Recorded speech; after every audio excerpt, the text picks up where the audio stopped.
Hey. So, hey, Yay. everybody. Woo! Welcome back. Thank you guys so very much for joining us on an extra special day of Small, Terrible, and a Dragonborn Party gaming, because there's a lot going on. I was telling these guys I had to write crap down because I can't remember it all. So first things first, it is November 11th, and it is our Extra Life charity game. So this is very exciting for us. We've been wanting to do something along these lines for a while. It's very important that, we all are able to give back to, because this game gives so much to us. And Extra Life is a wonderful charity. They support children's hospitals in Canada and the US. There are lots of other charities that we want to do some work for in the future, so keep that in mind as we move forward, because I'm pretty sure this party don't stop anytime soon, because these guys are only 8th level, and they have somebody they need to go track down, potentially, because Demon Army. We'll get to that in a second. So it is our Extra Life game. If you go to @terrible_party, you can find the donation link pinned to the top of our Twitter. If you have $1 to give, if you have $5, if you have anything that you can give to help out some sick kids, we would really appreciate it. If you want to shout out, our intrepid Ulrin, our dwarf Jesus, is monitoring the Twitter account right now for us. If you want to shout out, hit us up, and he will make that happen. Give him some good gifts too while you're at it, Ulrin. make something. Oh God, I shouldn't have done that. That was a bad suggestion. And now we're done, and we're banned by Twitch. Okay.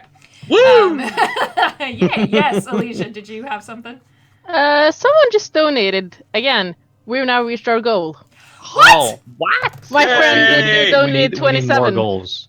So we're now at goals. 100. Jesus. Hell yeah! Woo! Okay, woohoo! Yay! All right, we're done. Let's go home. Let's Yep, get wrap it up. That's We're it, good. yeah. Alright, well, Well, thanks, need guys. thanks for watching. Woo! Wow, you guys, that's incredible. Okay, we just started. All right. Thank you. If you donated, holy crap, thank you. And now, stretch goal. Okay, I tell you what, if we can get to $150, I will do another tabletop loot gift certificate giveaway. Let's do that. I'll do another one. So if we can get us to 150, I love you very much, and I don't even know you, but I love you. It doesn't matter. Speaking of... Yes, we do. Speaking of giveaway, we did draw for it this morning. So we ran a $15 Tabletop Loot gift certificate giveaway. Tabletop Loot is an amazing company. No, they are not sponsoring us. I very specifically, I'm not looking for handouts here. I wanted to support them. They do awesome stuff. They have great dice. I play with a lot of their dice. They're beautiful. I was playing with some last night. They're gorgeous. They have dice that are really affordable. They also donate dice to schools and libraries to get kids gaming, which I think is an incredible endeavor. So if you want to maybe get us to that giveaway, just keep in mind, we'll do another one at $150 for Extra Life, but our gift certificate winner is, someone give me a drum roll. Someone give me one. Is at Ender07. At Ender07. Congratulations. Woo! All right, at Ender07, I will have Ulrin tag you in a tweet when he gets a moment. If you can either private message us on Twitter, or you can email us at smallterribledragonborn@gmail.com. We will get your information, and we will get that gift certificate over to you today. We will make that happen. All right. Holy crap. I actually have to go down the line here. We never do this. We have real announcements, you guys. We have real We're a announcements. It's channel. terrifying. I'm like, shit, I should be more professional and not say shit. So, Who cares? Who cares? No, we're a terrible Okay. party. That's the whole We're a thing. terrible party. This is true. People are expecting this from us. Good point. Last one that I have is that I am hosting a very special Women in Gaming panel on Tuesday on Murder Hobo Inc.'s Twitch channel. It's mhobo Inc. Me and 5 other wonderful female players, including our very own Hazel, will be joining us that evening. She's willing to get up very early in the morning to do this. Thank you. I'm probably gonna stay up late. It's 1 a.m. for me. So. There we go. She was willing to do it. Hopefully we can have Secret on at some point. But I'll be moderating that panel, and we're going to be talking about being women in gaming, but also just what we bring to the table and why we like tabletop gaming so much. It's a really great forum that Frank and Carrie, the DM and the producer of that channel, they're giving us the room to do this. They're hoping to turn it into a regular feature, so if you can tune in, it's at 8 p.m. Eastern Standard Time on Twitch at mhobo Inc. And thank you again to everybody for that. Does anyone have anything? Because I'm going to talk myself out before the announcements are done. Anybody? Anything? Okay. Well, you know what? We can do another kind of strange giveaway maybe at like 200. Okay. And we can have someone tell me about their character, and I will write a song about them, Gold style, and sing it. Yes. There you go. Okay. $200 extra life donation goal. If you want our wonderful, amazing death metal bard Volkar, aka Squirrel, to write you a personalized song about your D&D character, there you go. Get us $200. I'm not a great singer, but I think I write pretty good song parodies. You do. They're pretty amazing. He has the power of the pun and the parody that not all of us do. Yeah. Yeah. All right, guys. Well, we'll do another little reminder a little bit into the game, probably right before the break. But let's get this shit show on the road because... Yeah. Hold down. All right. Yes. I have... I have two things. So the first thing is my commission for Ulrin is done, and it should be on my token, I think, or my new token should be. Yes, let me actually go ahead and swap that out here for you. I wanted to wait until you were ready, Ulrin. So. I wasn't sure how we were gonna announce it. Well, I wanted you. It's your thing. I didn't want to step on you at all. Woo! So, woohoo! There it is. You guys can see the art. I'll bring that back up again in a second. It's amazing. Where? Ooh. Yep. Oh my gosh. So if you go into the character where all the token is, and did you put it up in Discord, Ulrin? Yeah, I did. Yeah, it's in Discord, guys. Oh, okay, So you can take a look okay. at that. Oh See it. my gosh. It's really great. Oh, damn. Yeah, that's pretty good. I love the Dwarf Jesus. granite and shield. Dwarf Jesus, yep. Hey. Yeah. Dwarf Jesus. In all his glory. And then the second thing I have is that in celebration for our 1 year anniversary, I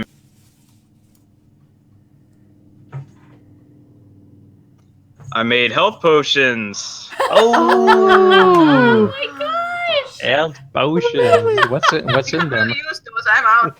I don't have any. What's the secret ingredient? Love. So it's not actually a potion. Oh, you can drink it.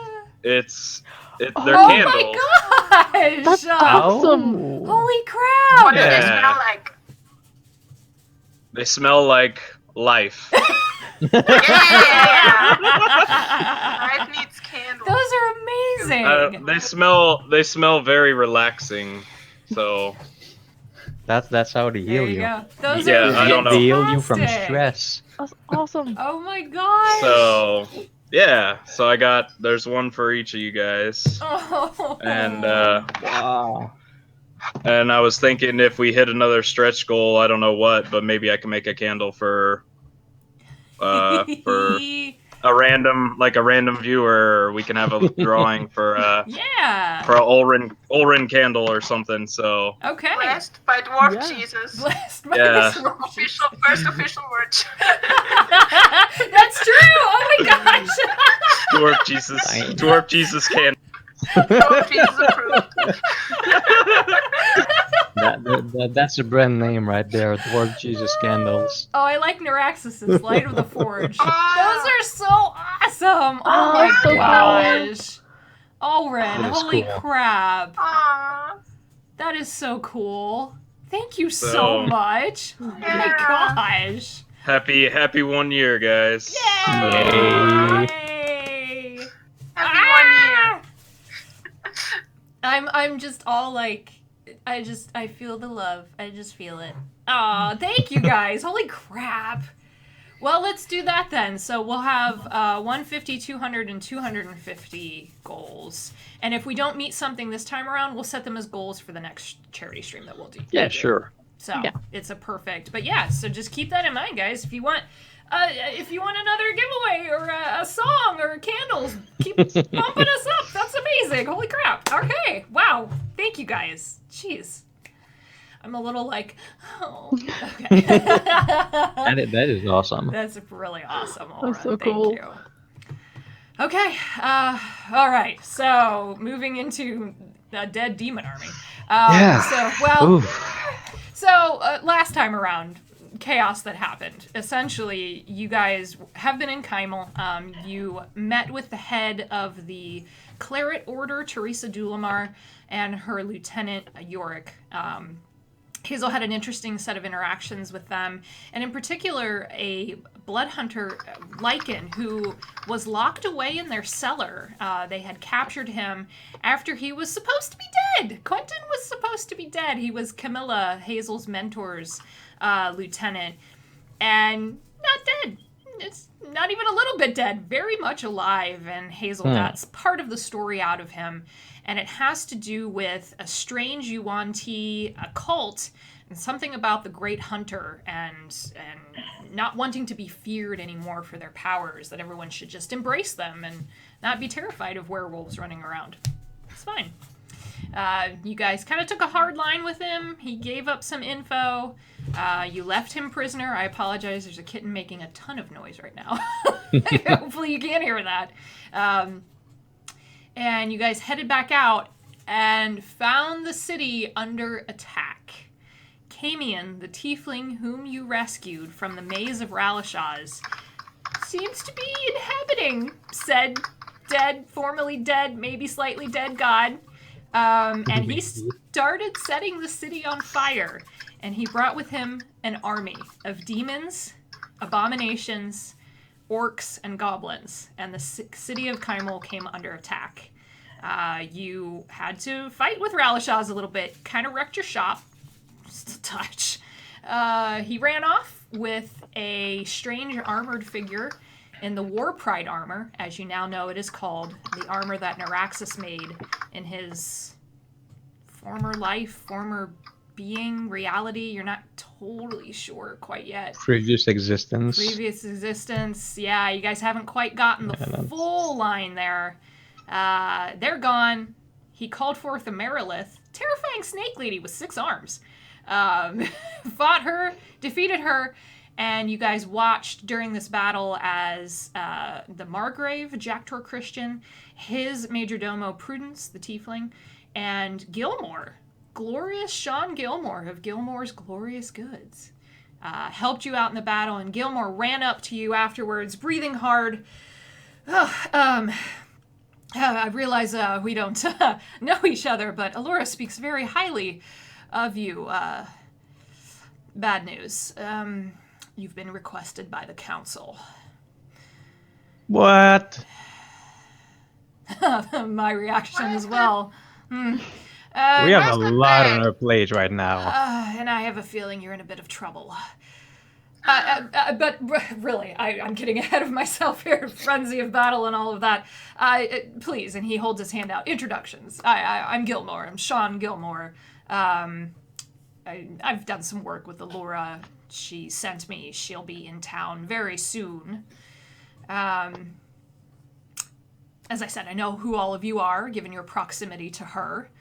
But I hope you are all well, and he kind of gives you all the scan. Does anyone need assistance? Is everyone all right? There's a little bit of blood. I have 27 hit points left. Most of it isn't mine. Worse. Is everyone all right? I mean, I can very easily heal someone if someone needs a little bit of help. Sure. All right. I'll would take say some no. healing because Okay. We're all damaged, but Yeah, well, Whoever wants Yeah, it. Okay. So if you I'll have some take free some. spells that you would like to utilize on He does. bringing us back to fighting speed, I would greatly appreciate it so I can save some for when the need is dire. Excellent choice.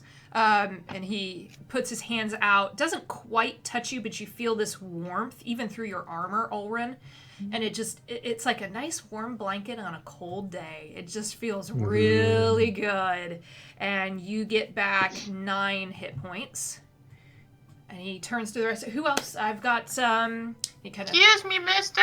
I might have some, if that's okay. Oh, yes, of course. Gosh, let me roll that again. Thank you. 8 back to you, Hazel. Ooh. I'm Anyone still else? I've poisoned, got right? one more. oh yeah, you're I'm still poisoned, sick correct? and stuff. Yep. Yep. You I are don't need. diseased. Yeah, deceased. Yeah. Because I'm good at hit points, but I think I took a help or something. think you I'm did. just.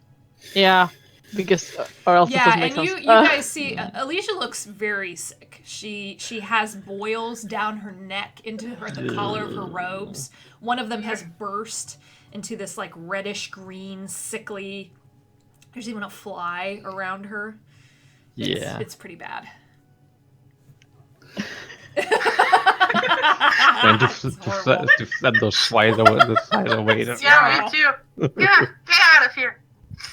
I don't need healing, but something I need. I need something. Do something about that. And I'm afraid I can't quite. He let me have him actually roll a medicine check, see if he can figure this out. Not Can bad. I roll a medicine to see if there's something I can do? Absolutely. Or would I know Well, that lesser restoration would work? Tell you what, yeah, you would. I mean, you're familiar with the tenets of certain diseases. You don't know what this is, but you have a decent inclination that if you were to cast lesser restoration, you could probably wipe it from her system. Okay. Yeah. And I'll just kind of walk over and apologize for taking so long to cast this. We were a bit preoccupied, but Just a little bit. That's fine. and I just kind of like put my hand on her shoulder and grip the necklace around my neck and cast Lesser Restoration. Okay. Elysia, you feel his divine magic just kind of wash through your system, and that gross, sickly feeling that you had that was just, you could almost feel it pulling you down physically, slowly starts to dissipate. I'm going to need you to make a Constitution saving throw, though.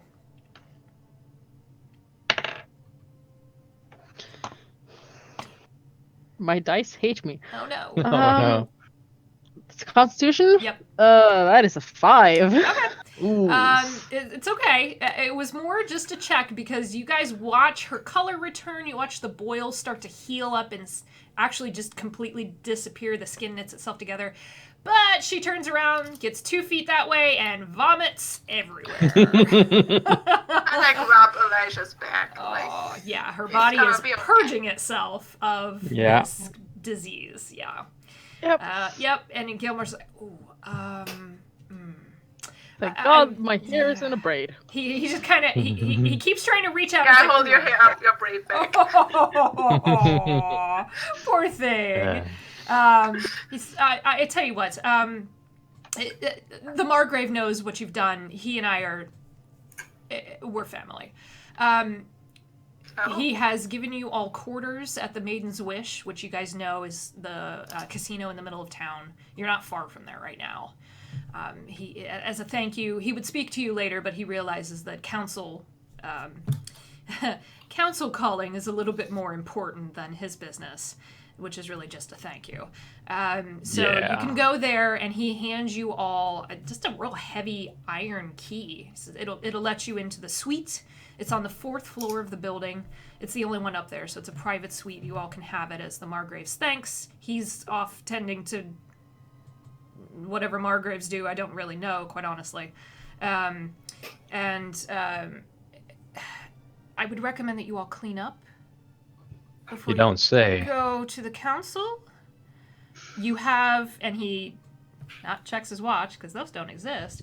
Looks at the sun and Position of the sun. placement in the sky, and says, you have about 5 hours. He tells you that they want you to meet at 8 p.m., and he will come and find you and escort you when they're ready.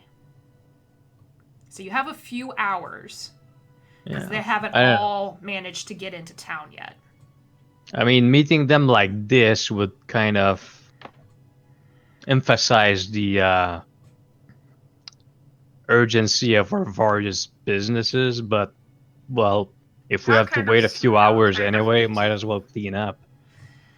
That would be my recommendation. It would give you a chance to rest a little bit. Yeah. You're going to need to be, and he leans in he's looking around. There are lots of guards. You're seeing people, the people who had gone mad that you saw, who were clawing their eyes and pulling their hair and screaming to the heavens, they've all been very gently pulled away. You're not sure where they've been housed, but people are just trying to pick up the street. There are bodies, all kinds of bodies, all over the street. It's a bit. And in the canals. Yeah, there's 2 dead ones floating in the canal. It's pretty ugly. That was an amazing moment. I just I freaking love that part. Let me see here. Yeah, sorry, I was looking at my notes. He says, just if what Allura has told me, and she's only told me the tiniest bit, is true, this is going to make the Groma Conclave look like child's play. So just keep that in mind. Well, shit.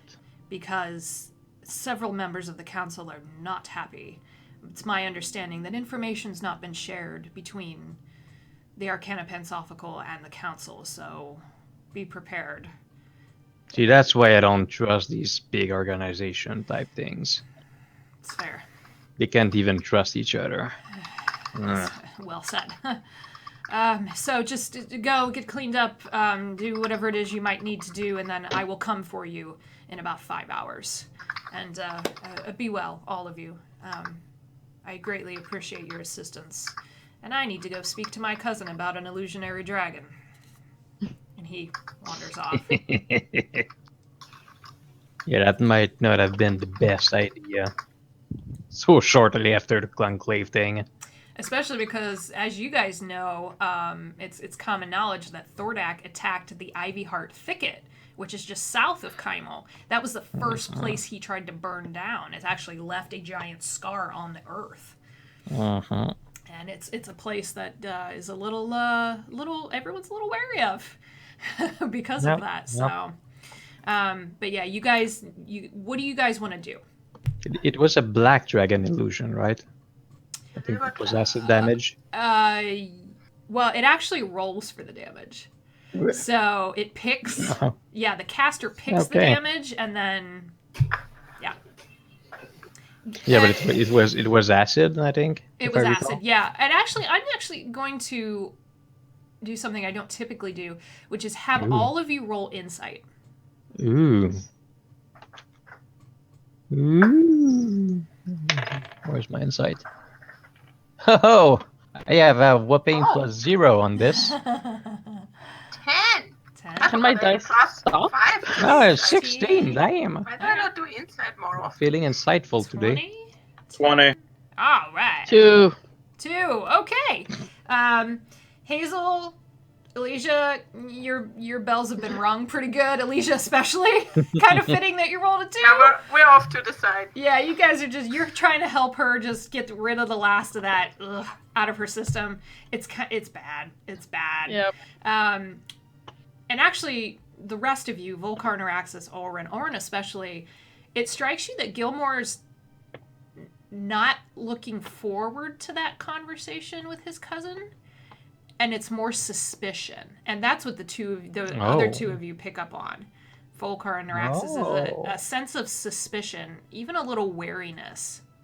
I was getting the lack of enthusiasm, but suspicion. Yeah. That he's just a little, like, I don't know about what he did, kind of a thing. Okay. So you're left with that thought. What would y'all like to do? If I could, I would like to see if I can find Murdoch's alchemist shop, like either on the way Yep. to the inn Yep. or in the time period afterwards. Yep. I mean, I should probably get rid of this package before we step in front of the council. And I made a promise to deliver it, so I'll just keep a look or maybe ask people or so if I can find the shop. You actually, Rue and Samantha actually told you where it is. Oh, good, great. Yeah, and it is in that same central square as the Maiden's Wish. No, that's good. Yeah, you know, there are a few locations of note in the area. You have the Maiden's Wish, the casino, and the tavern that are there. You have the... Hold on, I gotta pull this back up. You have...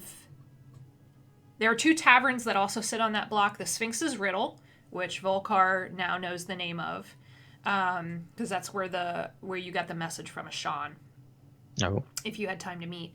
And then the Jeweled Crown is also there, which Volkar had told you guys when you guys walked into Kymal that that's like the ritzy glitzy, very Marquesian tavern, whereas the Sphinx's Riddle is more like commoner.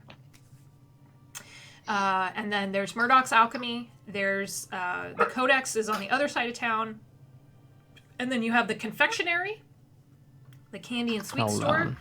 And you also have the tea shop that is run by one of the triplets, because it's a set of gnome triplets who run the Confectionery and the tea shop, which is Ivy and Thistle. So just kind of a layout for you guys again.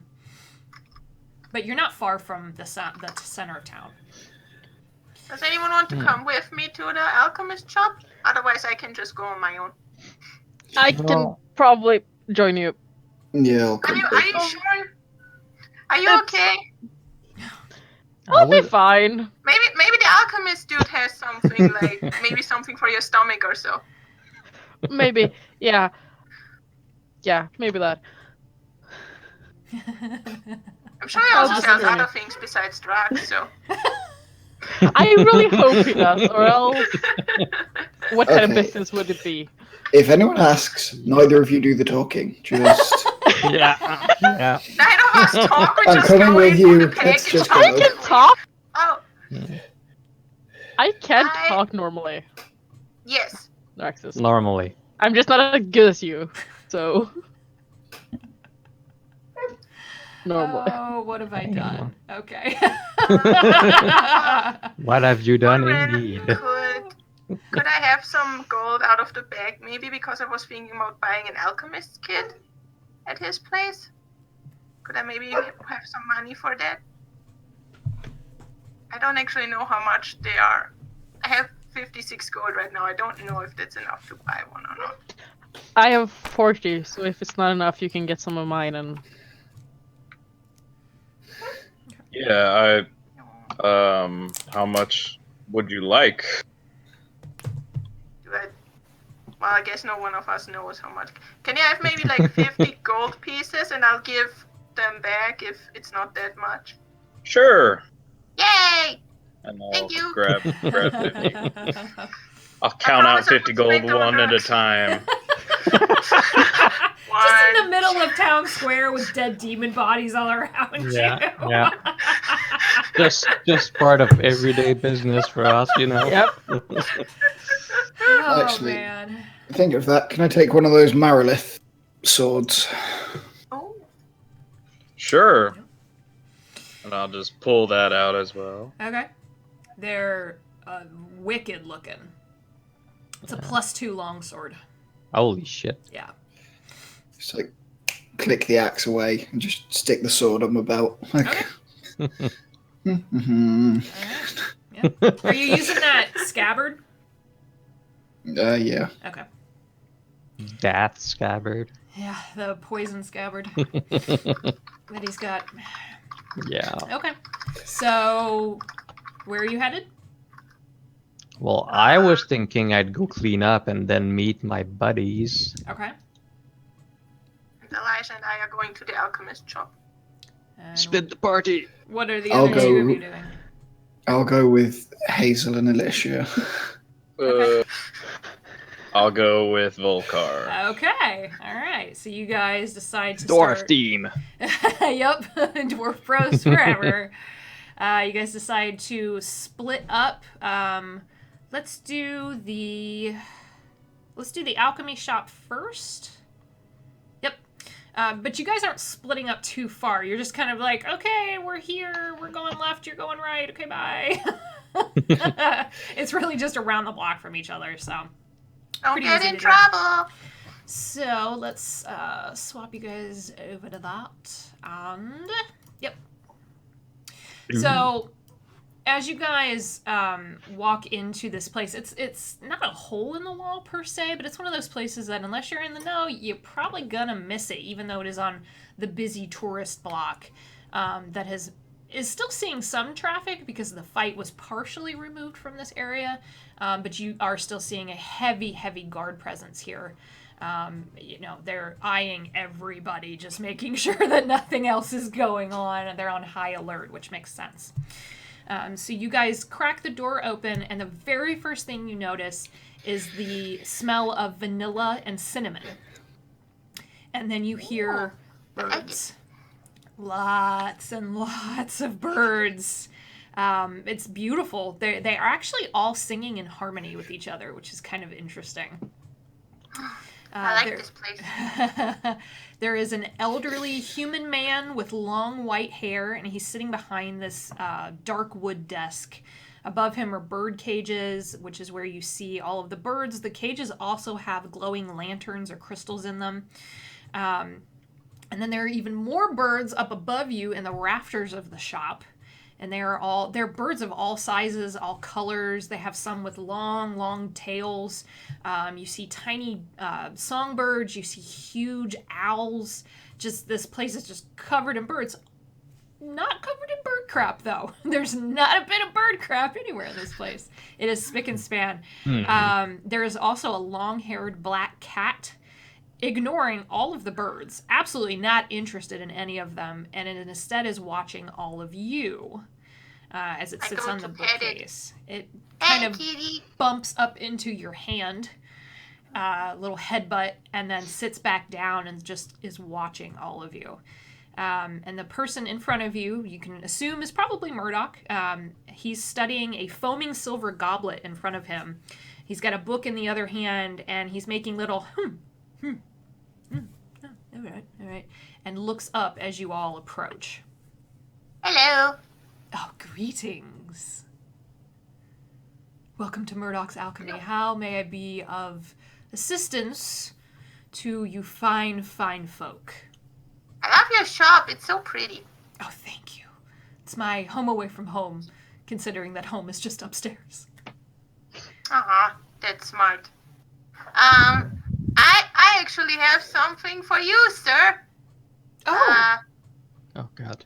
I lean forward and kind of try. I mean, I assume there's no one else in the shop, right? No, Besides us? it's Okay, just you good. guys. Yep. Okay, good. I real sneakily, shady looking. I take the package. I'm like, this is from Ruin Samantha. He And looks, I slide it over towards him. Oh, God. I look to the Rexes. Am I doing this right? It's just looking at her, looking at the door, making sure no one's come in. Oh yeah, you're the lookout, Norexis. Go. Elijah, you can be the getaway driver. I think that's what we need. I read that somewhere. I thought you were a getaway driver. Oh right. I'm the brains. No, Perfect. You cast Expeditious Retreat, so you're the getaway. Oh my Fair point. gosh. This is Oh, going great. what have I done? He looks at all of you and he's looking at you, Hazel, and he goes, they're so good to me. I just love those gnomes. And he pulls Me the too. package from you, undoes the twine, undoes the brown paper, and you just see little bundles of herbs. But they're not, you don't recognize them. You do see herbs hanging from every other surface in here, and he picks up a little bundle of these dried red flowers and he goes, raven's blood, I love this stuff so much. He plucks a piece of flower off, throws it in the goblet, and you watch the foam and the mist coming off the goblet turn like a purple black, and there's a little pop. And then he goes, interesting. Not the reaction I was hoping for, but I'll try it again later. And he starts turning the book. What are you making? Oh, you're still here. Yeah. I'm not sure. Ooh. It's my crazy wild day. I just felt like throwing things in a goblet and seeing what happens. I assume you're here to buy things, though, right? I like it. Oh yeah, that's right. I want to. Do you have an alchemist kit? I do. I actually have several. They come in several different colors. Now, hold on just a moment. And he stands up. You see, he's actually quite tall. You didn't get that impression from him being seated behind the desk. He's about 6'8". He's a very tall, elderly human man. His hair goes down to his ankles. So he stands up and he reaches at the shelf behind him and pulls out 3 kits. One is in a brown leather, one's in a green, and one is in a dark blue. He says, now they're all the same price. They're 50 gold, but they have all of the basic alchemy supplies in here that you would need if you want the, what should I call it? The collector's edition. It's an additional 50. What's in the collector's edition? The collector's edition has everything you need in the basic kit, plus some more rare herbs, which is why Rue and Samantha sometimes send me herbs from their travels, because I can then add them in, so you can make more complicated potions. But there's no manual, because I never know what's gonna happen based on your skill level, so buyer beware. That sounds like fun. Is there... What do you guys think? Should I get the regular one or the collector's edition?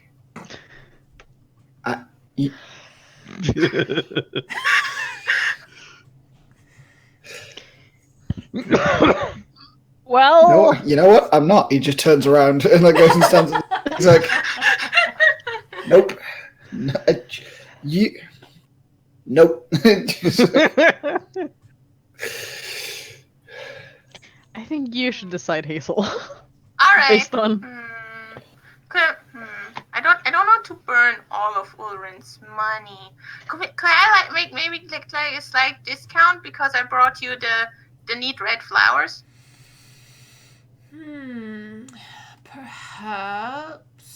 Perhaps. Let me check with Thaddeus. And he turns around, picks up the cat, sets the cat in front of you, says, now Thaddeus, what do you think? There's a long pause, and then the cat smacks the desk twice with its right foot.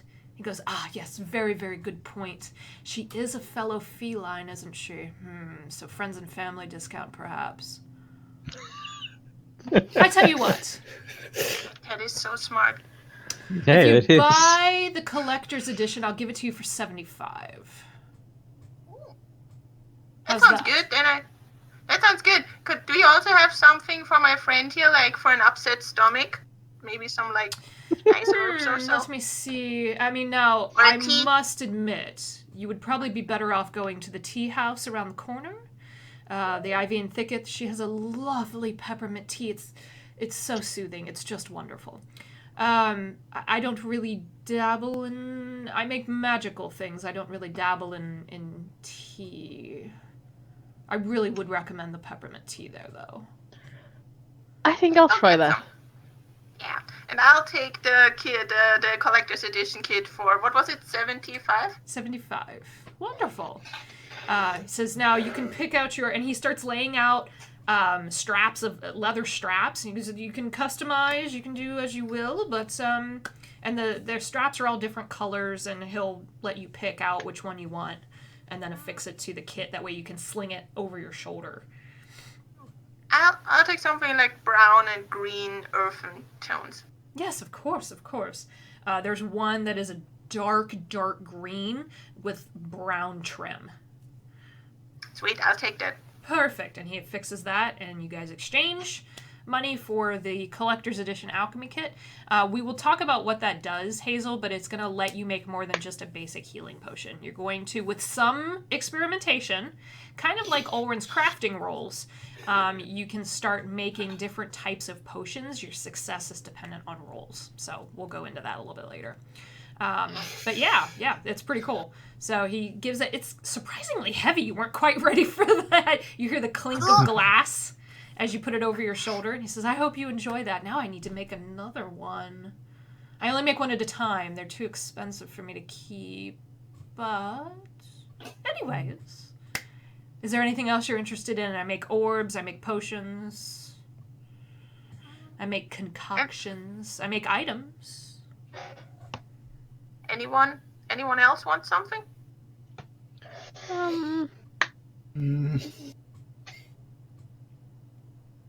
No, not here. Right. Fair enough. Thanks. Fair enough. You're Thank very you. welcome. Enjoy that. And if you make something interesting, do come back. Oh, I'm always I'll willing give it my to best buy interesting new potions if you make something. I'll do a lot of experimenting. Sounds wonderful. Have a good day. Ta-ta. You too. Bye-bye, Thaddeus. The cat just watches you all. eerily intelligent cat. As we walk out, I'm going to grab Hazel and ask her to please don't experiment with potions and drugs at the same time without someone else present. Don't worry. I actually do know a bit about alchemy. Camilla actually taught me a bit. Still. Don't worry, Eliza. You know me. I do. That's why she worries. We should boy. Wonder if I Probably. can make some potion ingredients in cookie. let's catch up with the dwarves. And he just starts. Okay, yeah, and then afterwards we should all get tea. Okay. So while Yeah, they're we should- doing that, Ulrin and Volkar, you guys go around the other corner over to the Sphinx's riddle. And you know instantly this is probably the place that you should be going to and not the ritzy glitzy place because this is definitely a commoner's bar. Oh, yeah. So, there's just all kinds of nonsense happening in here. Mostly because you see a lot of just regular folks drinking. Volkar knows this place. He's been here a few times. It's where the regulars go to drink, the criminals go to do business, and the riffraff of all shapes and sizes go for cheap booze, really bad food, and most importantly, low and high stakes games of chance and strategy that you can't find at the casinos. It's Not where saying all the there. partying happens. Yep, it's where the bar fights happen. It's where all of the fun. Yep, that's what I meant by partying. Yep, it's where all the fun goes down. You know that Volkar, you know that the two most popular games here are darts and dragon chess. Of course. There are other various card games, but you've never been able to quite figure out what they're playing. It's like everyone's playing something different, and there don't seem to be any written rules, and everyone's playing their own personal game. It's kind of an interesting thing. Everyone here is definitely armed and armored, and for the few who aren't, you assume that they're wearing robes, so they're probably like Elysia. They're probably extremely dangerous and don't require blades or breastplates in order to survive and defend themselves. Are there some people who seem kind of bloodied up? Yeah, there have been several Okay. people who definitely were in the fight. They better be. Yeah, there were definitely people who were in the fight. Looks like even the bartender probably ran out, and he is armed. Big half-orc fella with a long sword strapped to his back, and he is serving drinks at the bar like nothing happened, but you see a bloody cut that he's patched up and bandaged, and you see it on his left forearm. You guys go in. It's a really interesting multi-level bar, and you do see Volkar off in the far, far left corner. You catch the bright golden hair of your friend Theona. Okay. Is she with the others? She is with Ashan, the half-elven red-haired woman whose hawk she sent, and Stone, the Goliath. You do not see any of the others. Do they have drinks? They do. Cool. And food. Oh, food too, huh? Yep. Okay. Looks like a Well, I'm turkey's been gonna- decimated. Damn. Okay. Well, I'm gonna go to the bar. Okay. Say hi to the barman, compliment him on his battle scar, and get a drink. You got it, friend. You out there fighting? Oh, hell yeah. You know me. Yeah, hell yeah. Discount. You Yes. want a whole pitcher? 1 gold. You got it. Done. Plunks down a pitcher of ale. What about you, buddy? He was fighting too. How's it going? Do you have anything from Crackhammer? I'm just Yeah. I got I don't know the name of it, but I got a barrel of it back here if you want it. Some kind of ale. Not my taste. Sure, yeah. If you don't mind, I'd like to buy the whole barrel if that's okay with you. Sure. He thinks I'm for a second. trying to get back to my roots. You know, I'm from Crackhammer, and I'd going to visit again, so figured I might as well get back into the customs of how we do things in the mountain. So Don't you guys drink a lot? from time to time we do, but it's not really. Well, yeah, we do. I guess we do. Yeah, my kind of people. I always like dwarves. Tell you what, yeah, because no one's really bought it. It's not really the cheap stuff that everyone here likes. It's good stuff. It's honey meat is what it is. He says, I tell you what, 15 gold and you can have the whole damn thing, but you gotta carry it out of here. All right, yeah, that sounds like a good deal. Alright.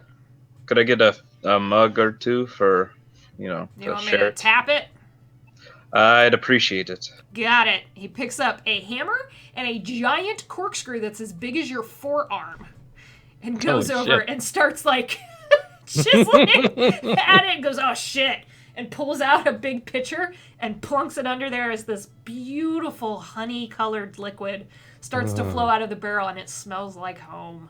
It is good shit. It's Apple Bomb's honey mead. Oof. And you know it'll get you drunk real God quick. damn. Yep. And It'll get you drunk. Yep, he pulls the pitcher out just as it almost overflows, shoves a cork into the barrel real quick, plunks it down, and he was so careful, and then plunks it down on the bar, and a little bit spills out, and it's like you feel your heart contract just a little bit. Oh god, no! You bought it, so it's yours. Here you go. Thank you. And I'll just kind of lift it up and put it in the bag of holding. I don't know if it's gonna work. I could try. Can I try? I mean, how big is the barrel? Yeah, how big's the barrel? If Okay. not, I will just scoot it over to the table with the barnacle bards and Okay. sit on it. You just move it with your foot. Okay, hold on a second. I'm just gonna roll. I mean, Vox Machina once fit an ox in the bag of It's true, holding. but you Yeah. guys have a lot of Maybe shit in in that Tal'Dorei bag. it worked differently. In Tal'Dorei, they are one size fits all, or one size Yeah. fits most. Is that I think you know? Elasticated band on the top. There Yeah. you go. One size fits an ox. Sure, you can fit it in there, but you're down to like 10% capacity in the bag. Yeah. Yeah. Oh. Yeah, it's for the it's a good cause. big barrel. Okay, I'll take it out when we get to the stronghold, Okay. That's, Yeah. or I might just drink it all today. Or you I might don't just know. like tip it upside down like a baby bottle, and there you go. You're good. It's strong stuff, and Volcar, you know it too really well. It's Yeah. potent shit. Yeah. Okay. Fiona at this point has caught sight of the two of you and is waving. Yep. Well, if we're done grabbing alcohol, I'm gonna go to the table. Okay. The half-orc the bartender picture on the just table, boing. chuckles. He's wiping down the bar. He goes, ha ha ha, dwarves. Just keeps wiping down the bar, and then someone comes up and he goes to help them. Okay. Yeah. So you guys go over. They have this. It's a semi-private table. It's slightly cordoned off by a curtain, kind of ragged looking, but at the very least, you have some semblance of privacy. And yeah, it is just Theona Stone and Ashawn. She, come on over. Come on, sit down. I'm glad you guys stopped by. Where's everybody else? I give Stone a good punch on the shoulder and sit down. You want me to punch I was you gonna back? ask you that. Where is everybody else? Wait. Can I hit you? Sure. Theona says I have to ask. I can't just hit people willy-nilly. I can hit you? Yeah. You sure? Okay. Sure. I hit a bunch of demons. I'm kind of still, riled up. Let's go. You. And his knuckles are all bloodied. That's a crit. So... Oh, shit. This is a Goliath. Yeah. So you're gonna take 4 points of damage as you can tell he pulled the punch, but it still hurt. I'm like, oh, it's gonna leave a bruise.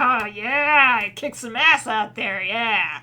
He sticks another turkey leg in his mouth and just starts gnawing on it. Theodore's just like, oh god, okay. I swear I'm going to take him out back and just let him hit things until he goes to sleep. This is just a thing, apparently, that we need to do now. Good to see We you both. strong people need to use our strength. Otherwise, what's the point? That's fair.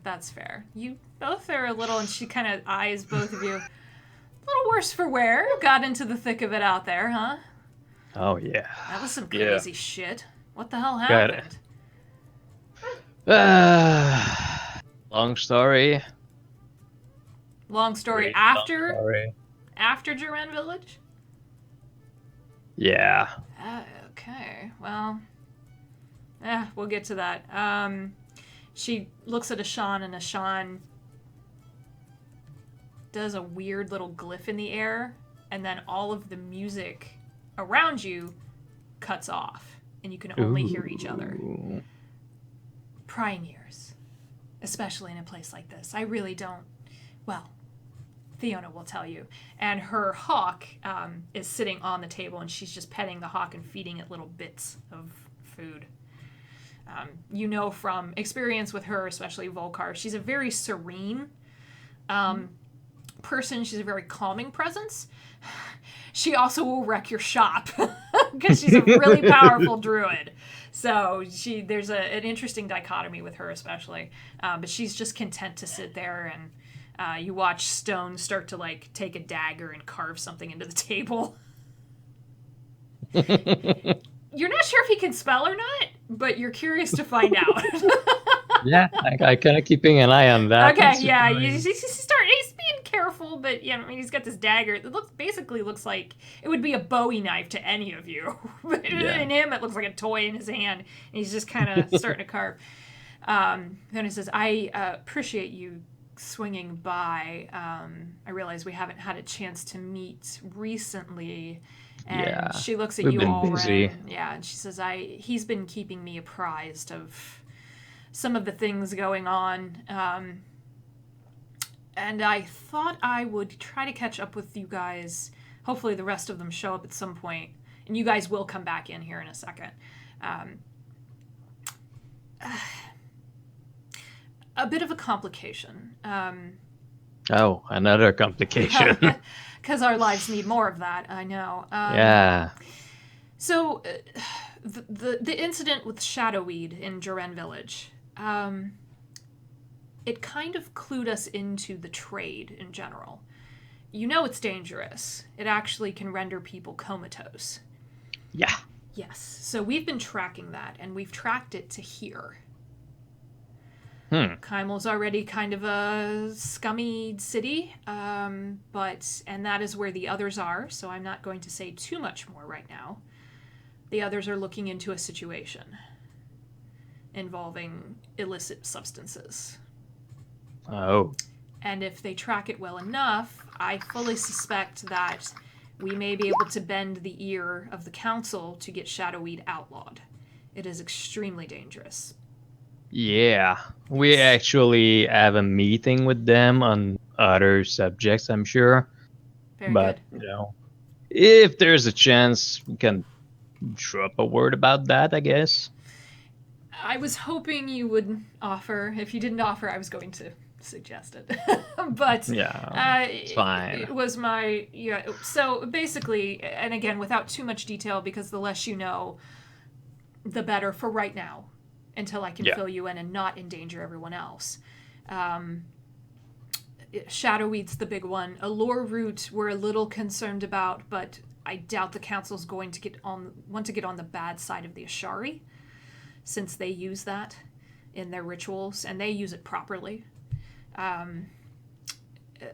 But a lot of very innocent people are getting very sick, and we are trying to help curb that. So I mostly asked you here. One, obviously, I always want to see you, Volkar. Yeah, But likewise. but I am concerned. So if you guys hear or see anything, will you just continue to keep us apprised? Yeah, sure. It would go a long way. I'm going to have you both make perception rolls for me. Ooh, perception. While you guys are looking around, you see Elysia, Neuraxis, and Hazel walk in. So you guys can come on in now. Hey guys. Freaking perception. Hi. 19. 19. That's another thing I have a whole +0 in, and that's a 2. No. Okay, 19. Ulrin, as you're listening to this conversation and you're scanning around, you do note that there are a few men and women at just kind of nearby tables, dressed in real drab clothing. They look like commoners.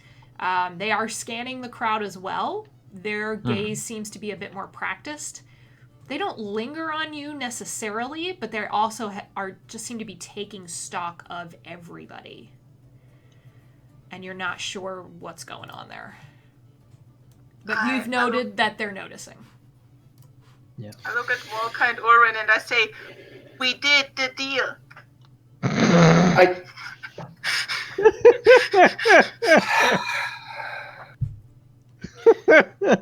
It was just herbs.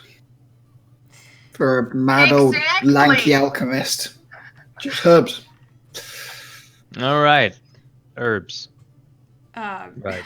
Neuraxis Stone stops carving into the table, leaves his dagger stuck in the table, and looks at you and he goes, "Hey, what's wrong with your face?"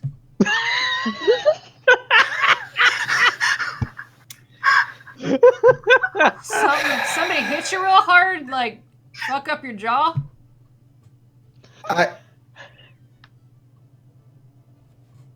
He looks at everybody else. They're fine. No. You're not. Wait, her hair's funny. Something's. He looks at Theo and goes, "Something's. I don't like this." And he starts carving into the table again. Things happen, Stone. It's fine. Hey, So- don't judge people by the color of their faces or their hair. That's not nice. Wasn't judging. Hey Stone, you want to see something really weird? Yeah. He like undoes the bracer and shows him where his arm is screwed up and torn up from the thing coming off. He's just like, "Bleh." What'd you do? Oh, that's sweet. I like it. I'm gonna draw a dragon. Like does it back up. Carving into the table again. Now I imagine him like in the whole truck door video, like strong mad, carving Yeah. the ugly dragon on the table. So where is everybody? Where's Bernard? Oh, she is actually with Yvonne, the tiefling, the young mute tiefling that you guys met. They actually set out of Amon. Oh gosh, it's been probably 3 weeks or so. She is actually still tracking Dragonborn for you. But Yvonne doesn't like to be away from her. They're kind of bonded. He trusts her more than anybody, really, so they went together. She did send me word about a week ago. She had stopped at a Wanderer's Way outside of Westrun. to talk to the Dragonborn who runs it, a brass Dragonborn named Raloth. Old friend, apparently, from years past. So I think she was trying to hit up some contacts. Okay. Yeah. Mm-hmm. Yep, That's that the makes last sense. I heard. I mean, I'm sure that I get this impression that she would rather communicate to me than to you. I think she's a little afraid of disappointing you. Don't tell her I said that, though. If you bump into her again, apparently a lot of them have taken up in Riff and Mist. I do think, and then she looks at Ashan, and Ashan is still petting her hawk and says, I think that's true. I think I've seen it, but I'm not sure. But it's worth checking. They've gone to touch tribal. Interesting. Can Dragonborn do that? I mean, can't anyone? I don't know. I thought Dragonborn were far more refined. I can't imagine Benar doing it.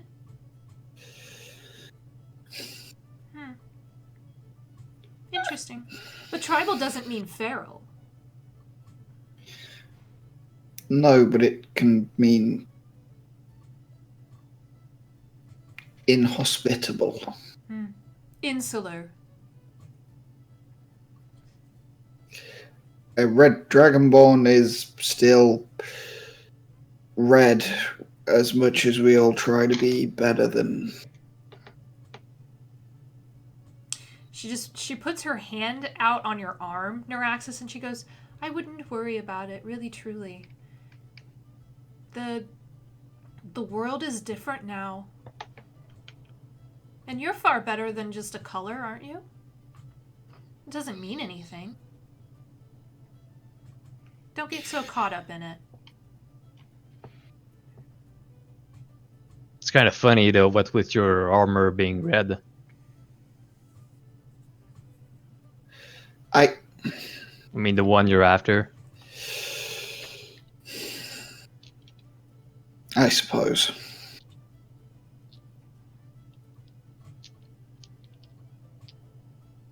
I just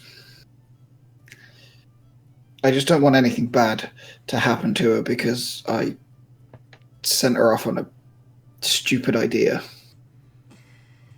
I'm sure she doesn't think the idea was stupid. Otherwise, yeah, but there aren't that many of us left to go dying.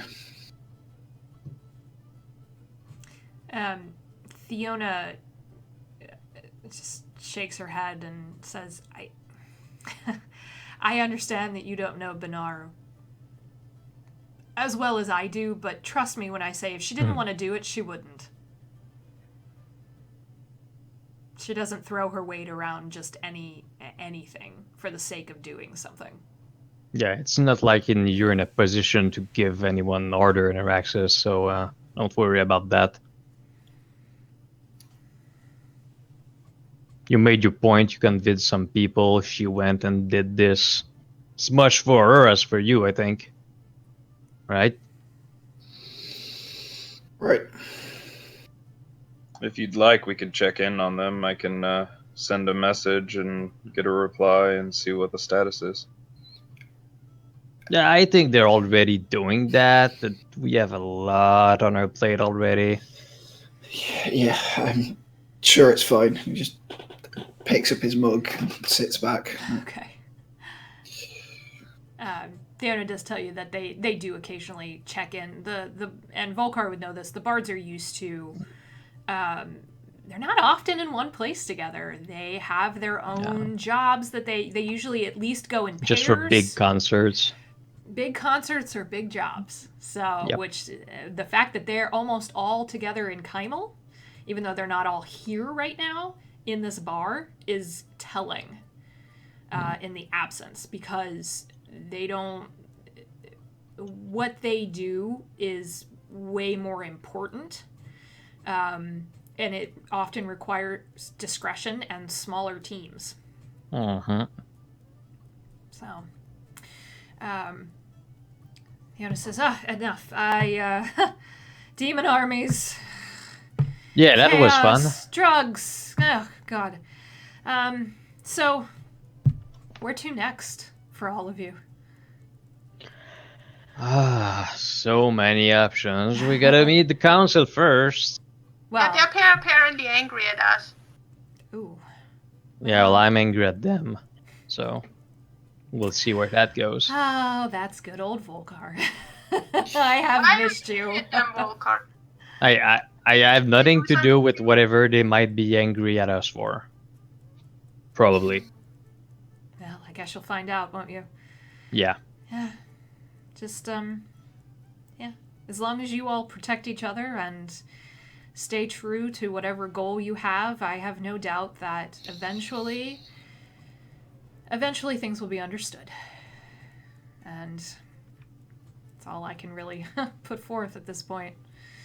So, That's a good point. we're well traveled. Is there any info I can supply you all with?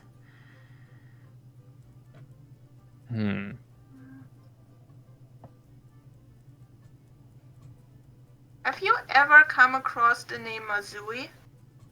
Yuan T? Have you ever heard of this person? I don't meet many Yuan T, and the ones I've met, unfortunately, have tried to kill us, so...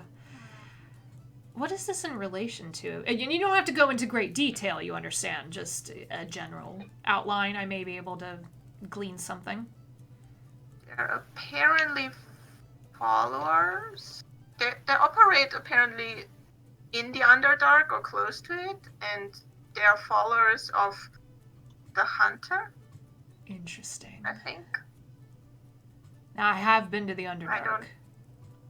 I don't have any much more information other than that. It's actually where I met Volcar. Close to it. I met him in Craghammer, but... Yeah. Have you He's- ever been to the Underdark, Volker? Not far.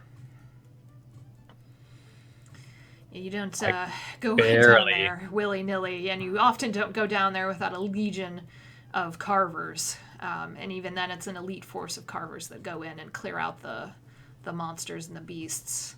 And they don't even travel too far. Yeah. I've been... I accompanied a patrol one time just to check it out. It's certainly the stuff of Yeah. legend and song, that's for certain. It's and she shows you there is a nasty scar that's old across her right eyebrow. That's where I got this. There are foul beasts down there, so if you do go, just obviously be careful, but try to keep the only way that I can really recommend is that you try to have something to help you keep track of where you go. It's very easy to turn yourself in circles over and over again. So you can waste precious time and resources treading the same ground and never make any progress. But unfortunately, I don't know your Yuan T. That's okay. That's good advice. Yeah. And don't lose sight of each other. Yeah. As in, don't split up. That will just end in death. Or madness. Most likely that. Yeah, most likely. Anywhere else I can assist? Or maybe Ashan? She's traveled a fair bit. I don't suppose you know where that armor, where the knight went. And who? With Camion in the attack. Oh. I That don't... thing. They were not with you guys. They were likely on the other side of the city. So Have you heard she anything has about no the Yeah, idea. as soon as attack they on heard. Kymal? Yeah, why don't you describe the armor? Maybe one of them's seen it before? It's I know it's red, but you're kind of more, It's red. well, obsessed is not the right word, but, you know. I looks over his shoulder to see if anyone's looking at the table. Nothing more suspicious than a bunch of criminals hanging out, drinking and playing cards. Yeah. Just like snaps the axe. Looks same medal as this, same style as that, and he's just like, Yeah. it's old. It would match. Can I? Yeah. She holds out her hand. I'm not going to take it. I just want to touch it. Okay. Proffers it up. Just, Okay. Yeah. She puts her hand on it. You guys have seen her in action a little bit. You know, she's a cleric. Volkar knows what she can do, kind of. Kind of. She keeps a few things close to the vest. Yeah, it's not like we've told each other everything. Right. You're still a loose band of comrades.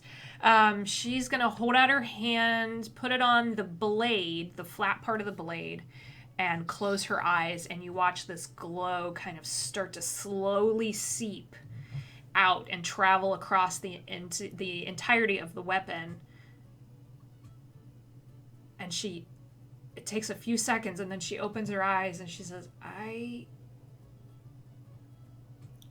don't know. He went underground. I'm not sure. But I lost track very quickly. It's more of a residual trail of where he'd been, but I don't know where he's at now. Well, underground is a hint. I hope he's not in the Underdark too. Oh, it was not terribly far from here, but I'm afraid I don't know a pinpoint direction. It was definitely on the central part of the continent. There's a tomb of sorts near Craghammer, but that doesn't explain how it got up and walked away. Interesting. So Fiona doesn't know, and Ashan doesn't know. Stone pipes up from drawing a not half bad dragon in the table. It's not terrible. Its teeth are huge compared to the rest of its face, but it's not bad. The tail has like barbs on it. It's pretty gruesome looking. Are they googly eyes? Big old like wonky googly eyes. Sure.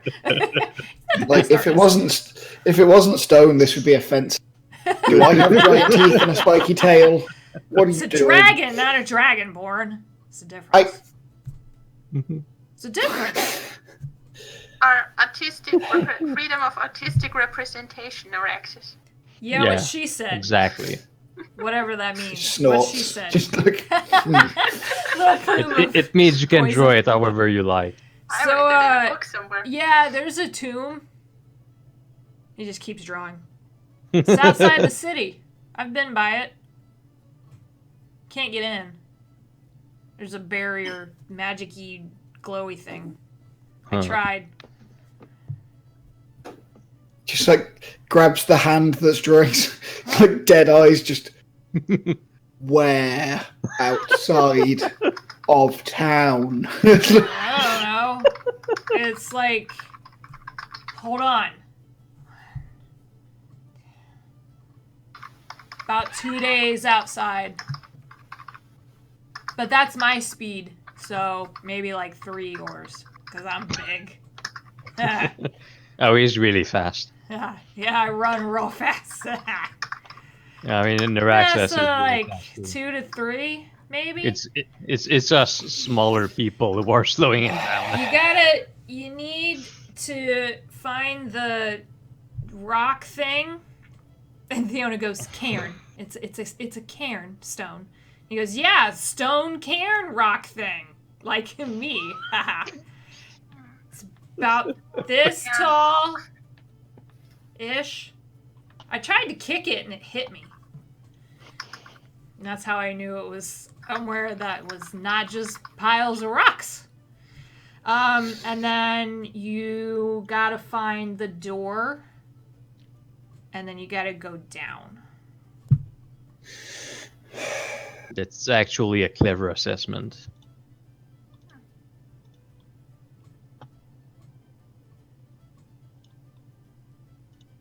He's just looking So- at you. He goes, "You want to draw?"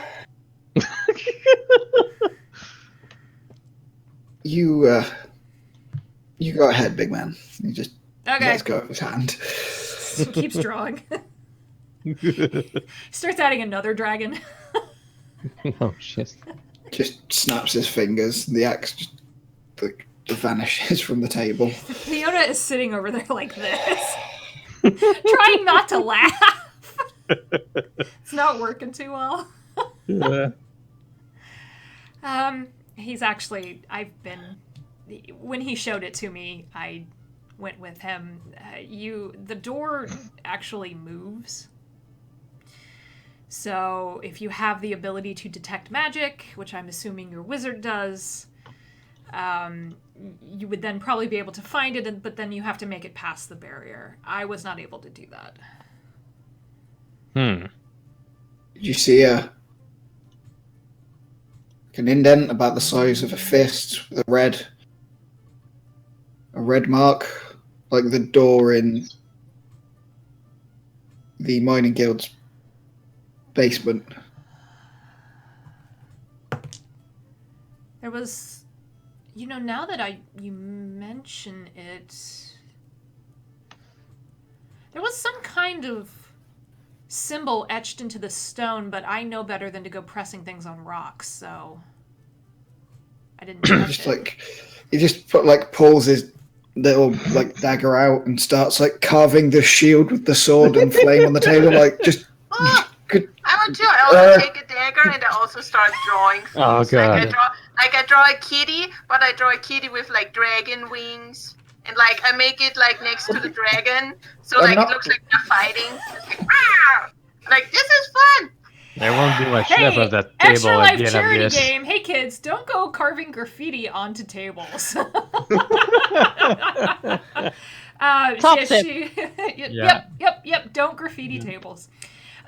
She watches you do this, Neuraxis, and she goes, a little rougher than that, but, and it was a little worn, probably from age and time and erosion, but if I had to guess, that'd be about right. Well, there we go. And it's on our way to Craghammer. That's perfect. He just takes a gold piece out and puts it over the drawing. What are you all drinking? What are you all drink? Yeah, I've been Wow. drinking from my pitcher. Okay. Directly from the fucking pitcher. Ulrin, how much of that have you drank? Just I don't know, probably. Well, once I started talking about Underdark and not returning and Okay. death, I probably drank 5 or 6. Okay. Uh, That's a lot. Oh god. I'm especially about the Underdark, because that was Yeah. probably, it was probably yep, fuck this noise. Okay, so I'm gonna have you make a con save, but take it with advantage for dwarven hardiness. Let's just see how drunk you get. Oh, Natural 20. shit! You know, Wow. you can take the dwarf out of Craghammer. But you can't take the alcohol out of the dwarf. That's your top tip, right? Yeah. Yes. I approve. You guys have watched Ulrin just throw it back like it's water. He's fine. I mean, it's the water of Craghammer. It's And I look at Ulrin and damn, you really missed that stuff, didn't you? You have no idea. He's a little red in the face and the cheeks, but other than that, he's fine. Can I have some too, Ulrin? Sure. And I'll pour some. It's actually pretty sweet, so I mean, you probably enjoy it. So I'll pour a shot glass full for her, Okay. just because I know it's a little stronger, just so she could try it, and then Okay. I'll kind of pass it. Okay. Thank you. I'm sipping it while I keep on enhancing the picture on the table. I desperately want art of this situation. You guys just working the hell out of the table. I want the actual carvings. You know, I might be able to do that. I can't draw for shit. It's just like Okay. stone, so. I add like bolts and flames to it, like to make There an you go. epic battle scene. Wow. You missed your calling, Hazel. Yeah. Oh my god. I don't know if it's actually good drawing, but like it more looks like a kitty drawing, but I'm having fun. And I'll pour another mug of the Craghammer Honey Mead, and I'll kind of pass it over to Neuraxis and just kind of pat him on the shoulder and like swipe his 1 gold back into his hand and be like, "It's all right. Just we'll make it through this." It was for them for scratching the table. No. It just looks at you. No. It's like, have you seen the bar we're in? I think scratching a table is the least of their worries. At least they still have a table.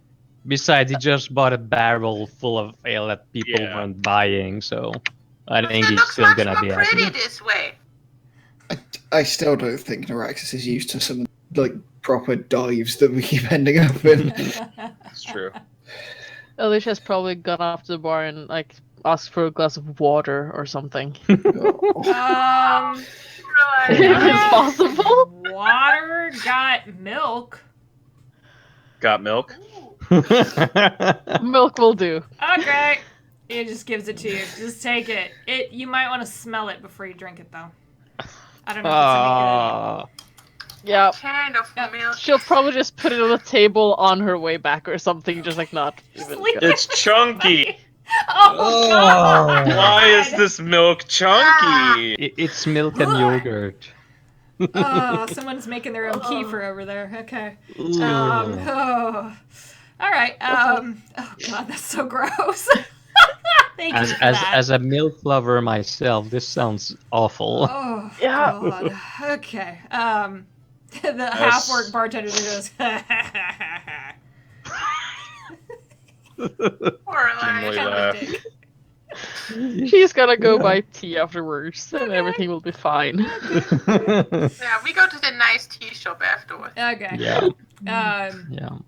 Fiona just says, so Underdark, that's where you're headed next? I Oof. guess, unless something else comes up that's more urgent. We also As have.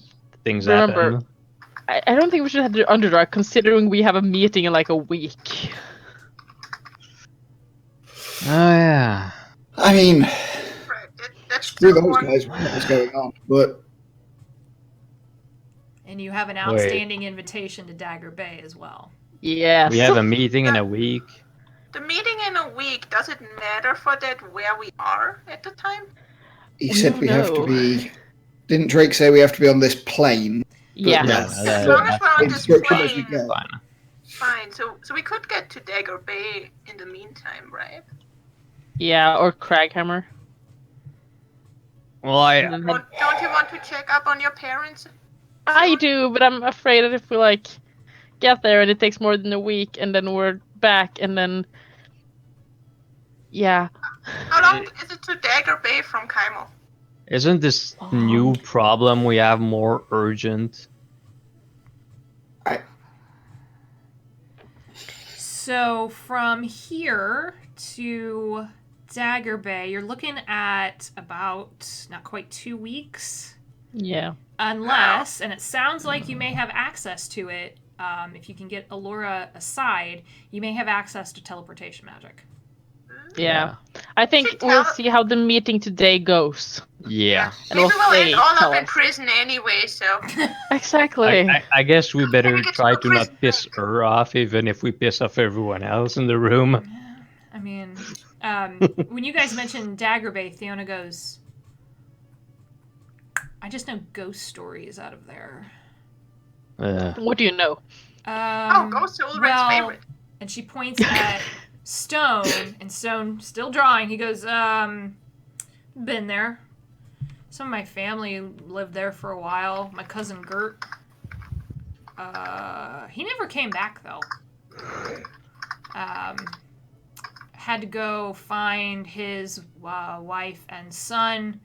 And they had this really scary story of big plants with bigger teeth and big bugs and swamps and creepy mermen, fish people, seaweed, and they hissed at you if you got too close to the water. That sounds like fun. They never did tell me what happened to Gert. It's probably just being stupid because he was stupid. He didn't like being told no, so maybe he just Don't drowned. worry, we're not stupid. We're Well, very that's smart. good. Make sure you can This swim. year is very smart. That is true. We have Elijah with us in Ulrich, so we're good. You watch Theona just pat his hand and go, "It's okay, Stone." He's like, "I know, Gert was dumb." He's still carving. Theona does tell you the story that she knows, and actually Volkart begins to ring a bell for you. It's the story of the White Bone. It's a ghost ship that supposedly runs the reefs around the coast, the western coasts of Taldore. And if you see it and you stay within its proximity for too long, you're doomed to die in the next 5 days. And it will be a bloody end. How long is too long? Considering it's a ghost story, it's hard to tell. But all I know is that the story goes that the boat is cursed. And so there's a curse that gets put on everyone who lays eye on it for too long. They say her captain, a tiefling named Virtue Mardoon, reached too far for treasure. And she traveled into some dark, hidden place in the world, made bargains, killed half her crew, killed hundreds of people, all in the pursuit of a treasure hoard. What was the phrase that was said to contain the gifts of the gods? Jesus Christ. But it's a story, so who knows? Fuck. Ghost ship adventure. Human sacrifice. And with the gods. Hard to tell. That's an old story. It was one of the first ones I ever learned. That you can't even board the ship until it solidifies and becomes fully corporeal. Otherwise, it's just this ghostly ship out on the ocean. And if you see it, I think that was it actually. If you see it when it solidifies, that's when you get cursed. And that's when your life is on a countdown. If you see it as just the ghostly part of it, then yeah. So we'll be fine. When you say ghosts and ghost, do you mean like there's undead on the ship, or? I mean, I assume. I don't really know. I've never seen it. Like I said, it's a story, but every story is rooted in a kernel of truth somewhere.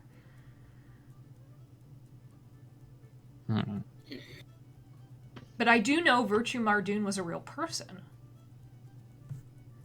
She was a notorious pirate who ran the coasts all around Exandria. But that was 200 years ago. But they said she was vicious and cruel and took no prisoners. If she found you, she would kill you. Well, she must have done something pretty impressive to still be talked about 300 years later, so I'll believe it. Yeah. Like I said, rooted in a kernel of truth somewhere. I like pirate stories. It's a great story. I just hope you don't ever see the white bone. But if you do see the white bone and you live, will you come back and tell me? Well, Yeah. That would be a story. That would be an epic ballad. Yeah. I could write some sort of pirate song about it. You could. Yeah, we should totally go look for it. Pirate metal. Metal. Yeah. Hailstorm! So good. I love it. Okay. You guys drink and eat and chat. Is there anything else you guys want to know from them? Does this Well- count as taking a short rest? Yep. Yay! You want to burn If, those hit die, you can. if and when we're done with questions, I'm gonna tell them about our adventures in German village. Okay. Because all they've got is short little messages. Yep. Basically, don't die. I figured they're probably curious, so I'm gonna tell them the story basically. Okay. And you know Fiona, she's not one to pry, but she'll Yeah. eagerly listen if you're willing to give the information. Okay, so she, after you tell her all of this, she just stares at you and she goes, I heard, you know how I hear. I heard that the Shade Watch wasn't in power anymore up there. Good job. Yeah, I mean there isn't a Shade Watch left. Well, sounds like you certainly took care of them. Although the bit about the odd paladin is a little disconcerting. Yeah.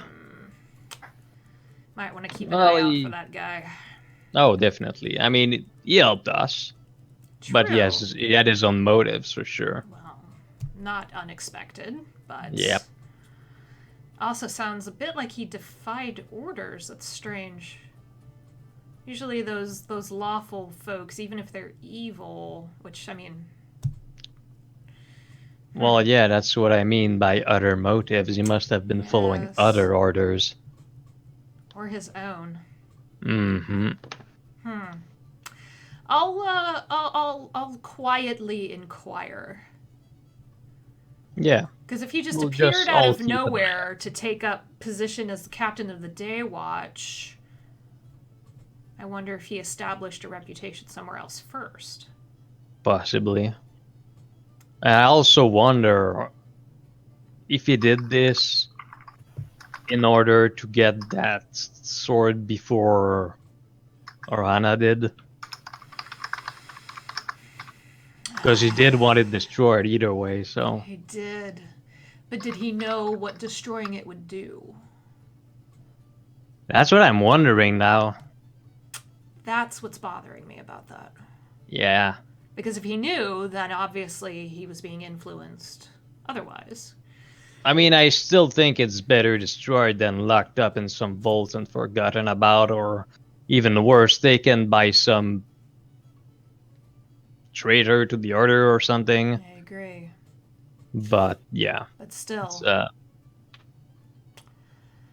you know me, I'll take help when I can get it, but always suspicious about those ulterior motives. With a dagger pointed at their back, right, Volkar? Yeah. Indeed. I mean, that daggers are my style, but you know, It's a metaphorical dagger. yeah. I think when they're talking about the sword and Araxis bag out, it's like, do you think you could do the hand wavy, blowy? I mean, I don't know if it's a good idea, but The what? a piece of the sword, then do the same thing she did with the Oh. axe. Right on your axe. Uh, Hoping that there was a connection between and there is, between the armor and the axe. It made sense to me. I mean, Try it. he was in this, I guess. Oh, the other guy. Yeah. I'm a little hesitant. I mean, that could be I mean- dangerous. Ulrin, actually, would you mind giving me a hand with this? Just as all a right, yeah. fellow of the of an order, of a holy order, I just you know what. I don't like this, but I'm more curious and more worried about what he's going to do out in the world. Just if you notice anything go wrong, just knock me out. Got it? Got it. No right. problem. All right. She kind of rolls up her long sleeves, kind of pushes them off to the side, and she says, all right, let's see what darkness lies within. And she puts her hand on the piece, and we're going to roll this. That's not bad. You do... So a couple of things happen all at once. You do see that same glow again. It's a smaller burst of light. It's a small piece of a weapon. And you do watch little tendrils of black start to creep up her arm. And you see her flinch. And she pulls back real fast, and Ulrin, you're watching black kind of creep up her neck a little bit. That is... Sorry. I just thought if you could find, you might be able to find. That is not good. I did say it gods. could be dangerous. Well, I know Please, that. I wasn't going to give her the whole thing. Okay, so here's... Are you gonna be all right? Yeah, I'll be fine, actually. Here's... Oh, that's nightmare fodder for about 3 weeks. He went underground with the man in the armor. He has demons and orcs and goblins with him. We saw that much. Yeah. And they're flying the banner of the Ruiner. That's Sound good. Very bad. yeah. Very bad. And you guys Okay. did see that banner. Out of character, remind me Sure. who the Ruiner is. Yep, pulling it up right now. Easier to just read it from the book. Okay. So he is in the Right. domains of Tempest and War, and he commands roving hordes of barbaric marauders. Right, Their he's entire there. Okay. thing is yeah. destruction and pillaging. And you do also know, Volkar, from reputation, that the Ruiner's most devout servants in Taldore are the Ravagers. They are lawless bands of orcs and goblins.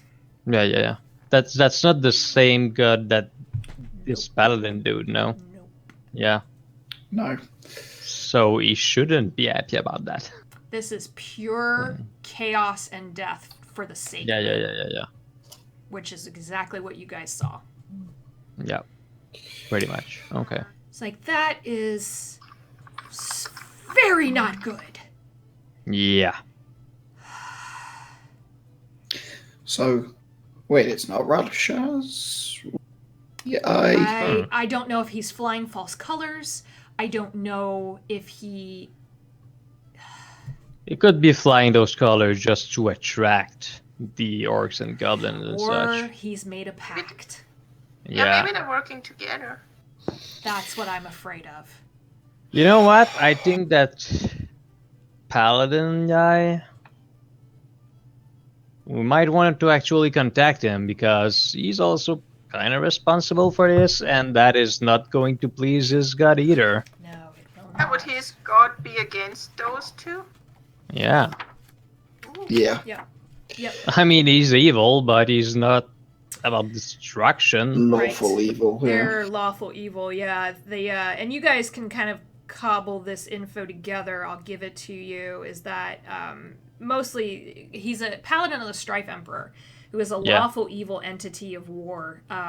Is a dark reflection of the honorable warrior. Yeah. So they have their own code. And you do also know that the Strife Emperor's greatest enemy is the Wild Mother, the goddess who defeated him at Rife and Mist during the Calamity. That's well-known Exandria history. Yeah. Yeah.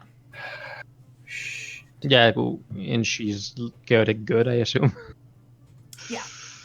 But still, chaotic evil, I mean, destruction Uh-huh. and domination Probably the worst of the worst. don't Yep. really go together. I mean, there's nothing to dominate if you destroy it all.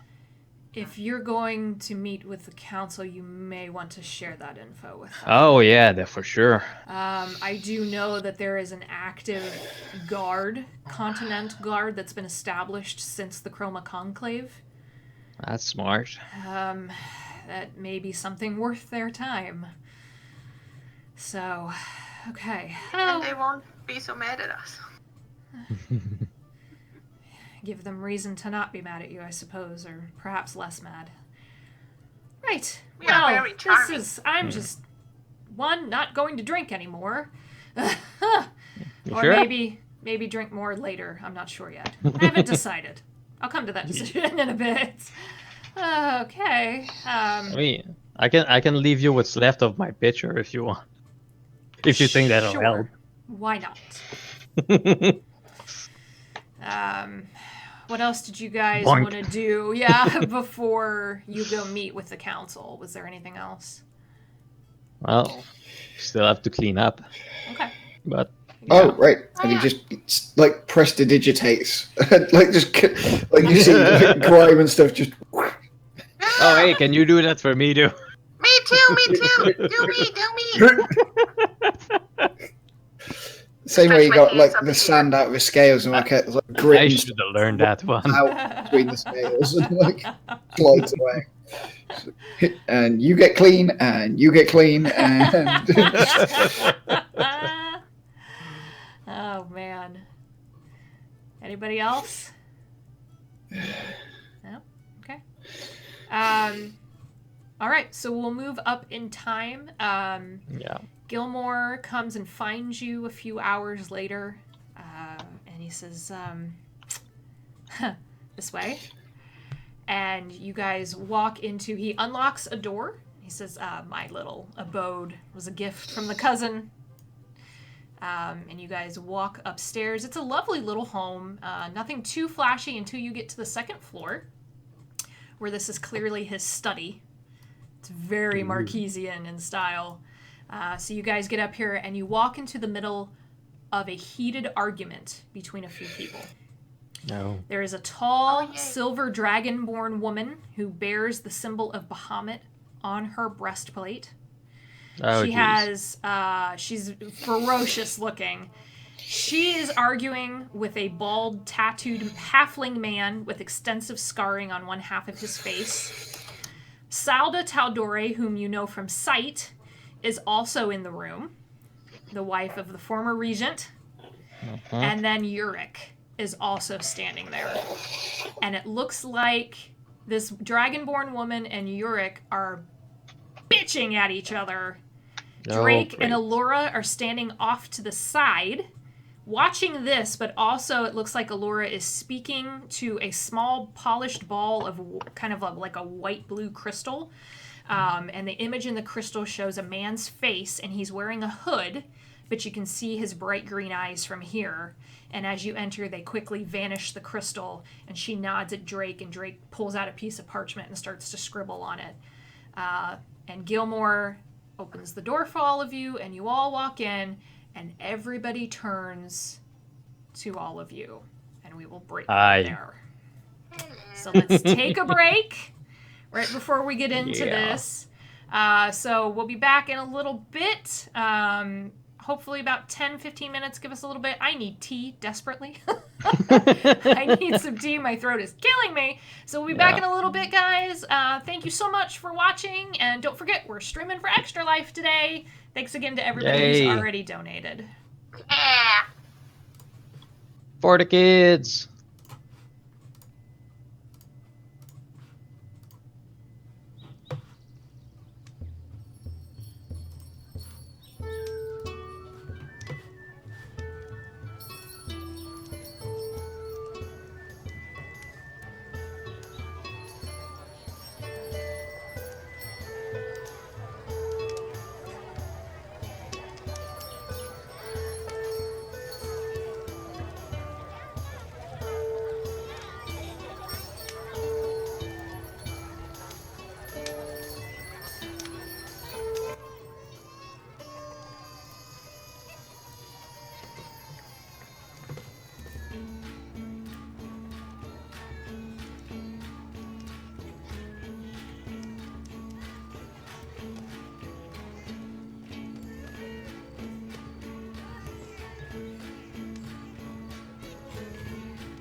Woohoo!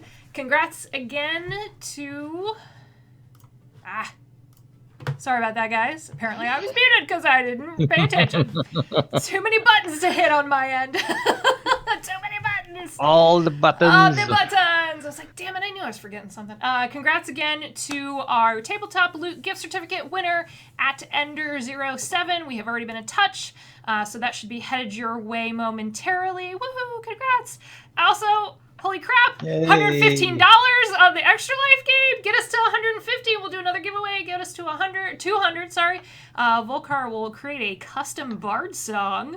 Yes. And get us to 250. And Ulrun will make you a glorious, glorious candle. Glorious candles. And if we don't, reach our next goals, that's okay. We would love to. But hey, time and money we know are limited, and that's all right. We appreciate anybody who even donated a little. That means a lot. The local hospital here, where I'm located at in Columbus, Ohio, does really amazing work. Extra Life does wonderful, wonderful work with all of the children's hospitals. So thank you for helping us help out some sick kids. We really appreciate it. Even $1 is $1 more helping out. That's exactly right. All right, so y'all are maybe in some trouble here. Okay, so Just a smidge. Okay, everyone has turned to look at you. You notice a couple of things instantly as you're getting a better look at everyone. Allura and Drake look very worried. Yurik looks not like himself. He looks tired and drawn. The ends of his white hair are black. Odd look. And the silver dragonborn woman, you notice, is missing an arm. There's a one-armed fighter of some kind. Yurik motions all of you inside. The silence in here is deafening. As you are all being scanned very closely by at least two people out of this group, the Dragonborn and the Halfling Man. So Yurik says... Volkar will break the silence. Okay. Just before I say, so you better have a good reason to call us here because we have a lot on our plate right now. Oh no. Yeah, what he said. Oh. Alicia is just I'm a face diplomat. palming. Narax's hand just lands on Hazel's shoulder. Nope. Just No, do not make this that's what worse he right now. said. The silver dragonborn woman, quite large. About the same size as Naraxis. Naraxis, you know who this is. This is Topher Bratoris. She may be the most famous of your kind. She is the Master of Defense for the Council of Taldore, and very famously lost that arm in the Battle of Iman. As a woman who don't take shit. Looks at all of you and says, like I figured, bunch of rabble-rousers causing trouble. That was your doing, I'm assuming. And Yurik goes, let's let them... No! There are dead civilians! A demon army flying the colors and the banner of the Ruiner! And all of this happened under your watch, Yurik? Because if that's the case, we have more problems than you simply not sharing information. Naraxis comes to attention, but he deliberately stamps together as loud as he can. Get her attention, looks her dead in the eyes, rips off the pristine salute, and just stares at her do not just waiting, because she's above him. She has to give him permission to speak, so he's just doing exactly what he's supposed to do, but showing that fucking so annoyed. She just shakes her head at you. You know, that might typical. mean something if Draconia still stood. How typical of those in power to accuse the first band of not so lawful people for whatever trouble they're having. Decently lawful people. Well, it must be nice to be so high and mighty, but considering what Urix told us. Not as high and mighty as you. I look up. So, can we get down to actual business instead of throwing accusation in the air? There's no accusation. You have things to answer for, including 50 dead civilians. Really? Well, from my understanding, if you hadn't broken the sword, this wouldn't have happened. That's possible. But we don't know that for sure. And we also saved a whole lot of civilian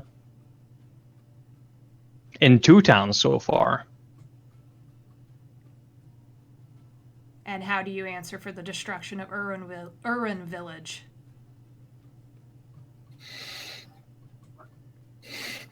That was the village that was destroyed by the Shade Watch? Wait, but we Yeah. didn't destroy We don't answer that, for that at all. ma'am.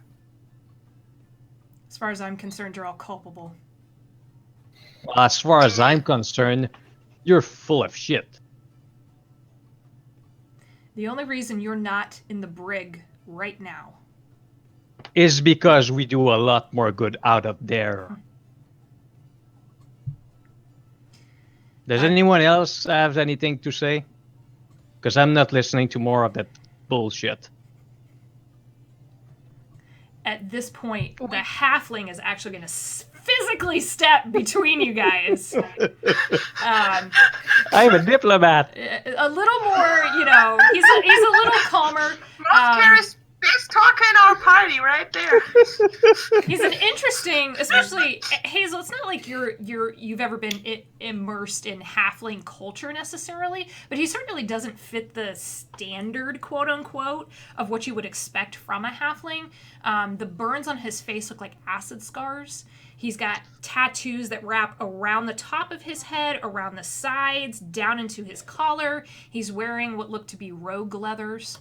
And he introduces himself as Seeker Assume. Assume Emring. He's the master of information for the council. And he says, now if cooler heads could prevail, for just a second, I might actually ask both of you to not speak for a moment. I nod. If that might be so. Excellent. Wonderful. I appreciate it. It's come to notice in this slightly uneven exchange of information between the council and the spires and the arcana and all of our various information networks, of which I, of course, have one, that there is a threat, quite a grave one. That is the business I'm interested in. Who is at fault doesn't matter to me. How this happened could potentially matter, but I'm much more interested in knowing who this person is that caused this destruction. An old god. That is what Uric mentioned.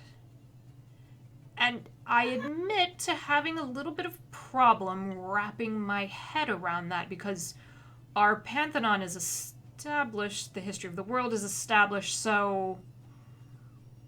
And Uric assures me that you're not all crazy religious zealots, so...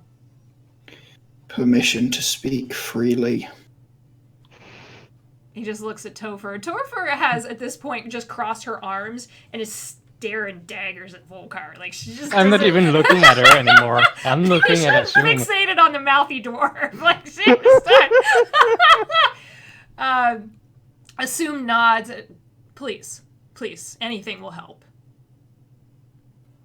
A piece of a dead god. Just like the sash from before. We're doing what we were asked to do.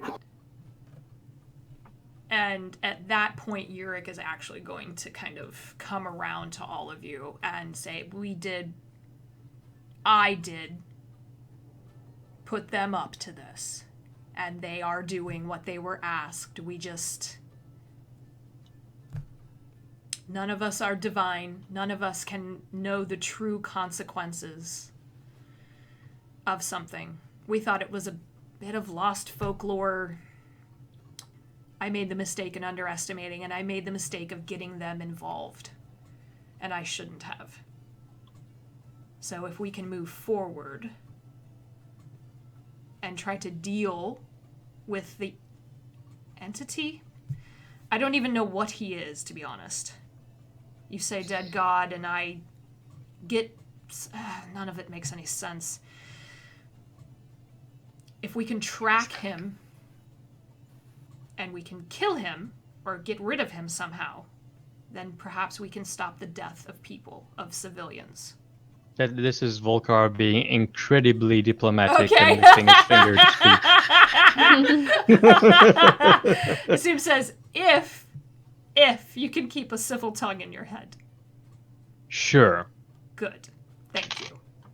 So, thing is, we're already involved, and we're already started working toward catching that dead god or whatever he is. Far as I understand, it's not so much a dead god as it's a fraction of a consciousness of a god that used to exist.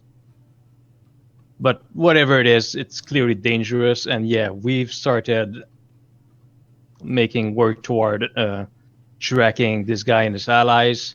We want him destroyed as much as you do, of course. And we might actually have an unexpected ally in this as well. There was this paladin of the Strife Emperor who actually helped us with this. For his own reasons, I'm sure, but as you can imagine, Strife Emperor, not so much into random destruction and killing as you'd think. I mean, after all, if everyone's dead and everything's destroyed, there's nothing to rule over as a tyrant, so he wanted the sword destroyed for his own reasons, and I'm pretty sure the Strife Emperor isn't happy with what's going on any more than anyone else. Maybe a little bit more, but not really happy, you know. So we might have help from there too. You just watch Salda Daldori just kind of crumple a little bit. And of course, once we're done with this unlikely alliance, there will always be time to take care of his business as well. At this point... what matters is we're already on this asshole's tracks. Assume says, I've sent scouts as soon as we were alerted. The alarm system that was installed after the Chroma Conclave alerted us to the fighting in Kymal. We just weren't prepared for how bad it was going to be. But I did send scouts out on his trail. I should be hearing back at some point, hopefully, very soon, maybe with any luck, while we're speaking. And I think the biggest question here is, are you willing to continue to help? Hell yeah. Sure. Of course. As long as we don't risk going into the brig for it. Obviously. And I say this with all due respect, Tofor, but please do not just threaten people randomly with locking them up in prison. We are upstanding citizens, haven't done anything illegal at all. Yup. Forget your scouts. We can tell you where they are, and I can open the door. Where's that?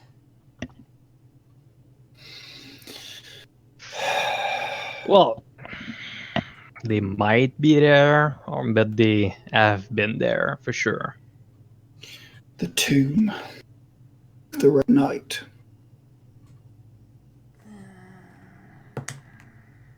Nobody has any fucking clue what you're talking about in your accent. Everyone's totally like, what? Oh, dear. Like I said, we've already been working on this before we came here. Got it. We've got a Snaps his solid fingers plan. to make the axe appear. Notice anything? Surely you had reports of this insane tiefling and their red friend. Assume guys, you've got to be kidding me. You're telling me that these are not only connected, but they're possibly a root cause of a problem. Not a root cause, more like the problem and this share a root. But this ain't a problem. Right. Oh, It's right. all long ago stuff. There's as you guys are talking, there's a commotion at the door. Gilmore goes over very quickly, speaks to someone you can't see, and then comes back with 2 scrolls. He hands one to Assume, and he opens the other one. And they are reading as you guys are talking. At this point, Yurik says, I know that I asked all of you to meet me, or that I would come to you. I should be more direct about that in the future, as T-Rex tells me. The information that I have for you was rushed due to circumstances, of course. Yeah. But I do believe you will want to hear this. And he looks at Allura, and Allura casts a very similar spell that you saw Ashan do earlier in the tavern. Just a little safeguard in case. You guys feel that pop in your ears again, and the silence envelops you, and Yurik pulls out a similar crystal to what it looked like Allura and Drake had, but it's almost, there's almost mist rolling off of it a little bit, and he says, we have an oracle with the Arcana Pensophical. Her name is Gloria Ios. She is probably the most talented seer of several generations. She's usually in Vasselheim. She likes to be closer to the temples and assist as much as possible. I don't usually ask her for this kind of heavy assistance, knowing that because of her sight, she is abnormally sensitive to conditions in the world. She falls ill fairly frequently due to this because she absorbs everything she sees. But she did very recently go into the site and recorded this for all of you. There are 3 recordings here. I think it's worth your time listening to them. And we're going to play those. Ooh. So let me make sure the sound is up. You guys just need to let me know if it's too quiet to anything, okay? Cool. 9th of Fesseron, near midnight. It's kind of Something quiet. jolted me awake in the middle of the night. Not a dream, nor nightmare. Not really. A feeling of insurmountable dread, like a gnawing pit of despair lodged in my stomach. Uncomfortable, I rose, thinking to make tea to help calm my nerves and settle my gut. But the moment I set foot on the cold floor, pain lanced through me, and I knew I had to see. I recorded all I could for the archives. It shatters and brings forth the else. They know not what they have wrought.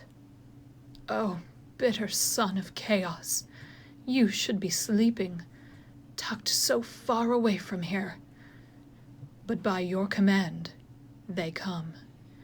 Banners of black, but banners that are not yours as their standard. The long-toothed, the vicious, the rotting, the malformed.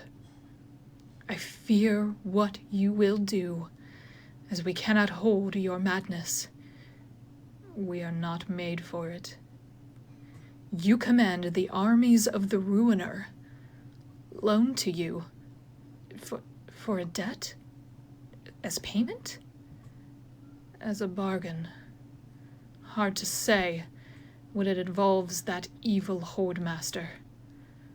But where did you get the armor? Like the Horde you now command, it is not yours. And it does not belong to who wears it. The Lost Dragon doesn't remember it. Or he didn't. Perhaps now he does. I sensed something before, like a crack in a solid sheet of ice, threatening to shatter, but not enough weight has been placed on it. I wonder if that weight is to come from the rest of them. The cleric already speaks to the divine, but is it enough? The Horde, the bitter one, crown long tarnished and broken, now lost in the chaos in which he once relished. And another lost son, hidden away in armor not meant for him.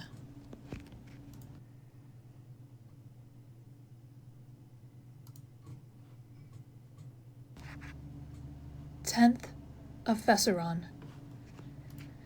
Darkness weighed on my mind all day. I attempted to interpret my visions from last night, only to spend a frustrating day wavering in and out of a meditative state. I chose to not yet warn Yurik of what I saw, since none of it made any sense. What I failed to record last night became clearer with the light of day. An emptiness. But perhaps that is not the right word.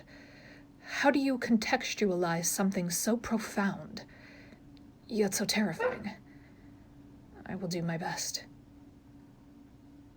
It came to me at once.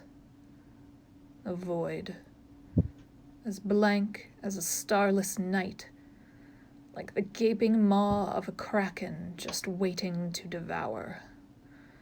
Soulless, meaningless. I've never felt anything like it before. I almost fear going back into the sight again, for fear it lies in wait for my return. What if this is the one vision that isn't some enigma wrapped in a metaphor? What if it's truth? What if it's real? What does it mean? I should speak to Yurik. But before I do that, I document this, stating that I was of sound mind and rightful judgment as I willingly go into a second sight this day. Yurik, when we speak of this, do not scold me. I know what I'm doing, and am happy to take on the risk if it means finding answers. At that point, Yurik looks at all of you and he says,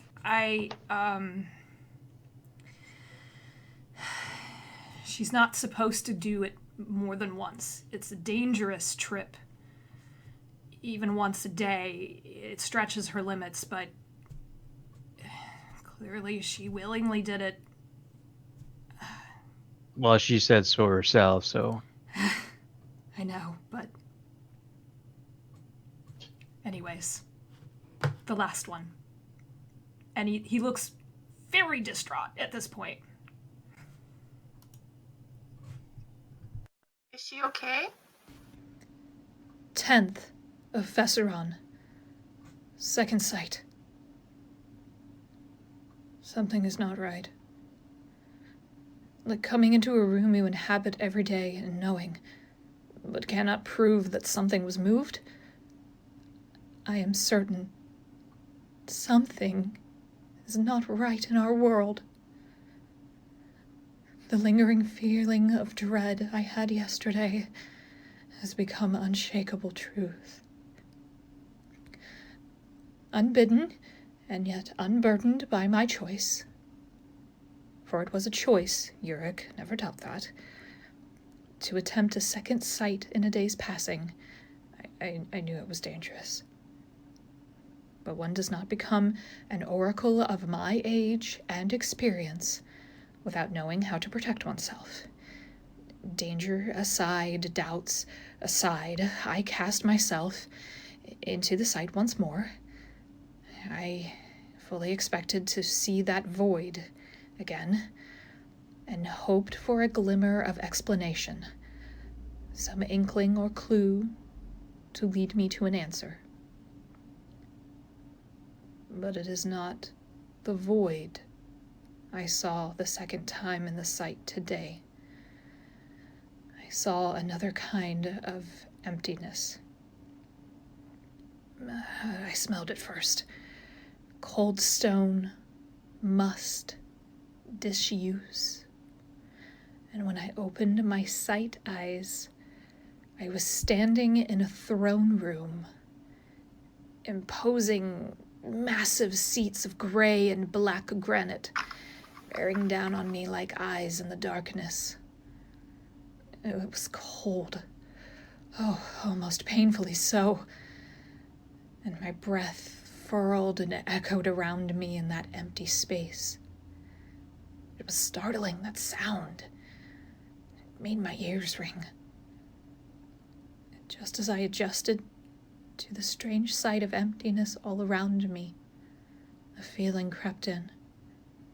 Slowly at first, then crashed like a tidal wave against jagged cliffs. Something is not right. There is a crack in the world, and it is slowly pulling things apart. Certain truths we have built our lives, our societies, our realities on, they're fragmenting. What does it mean? And when I pulled back from the sight, I felt unsteady, nauseated.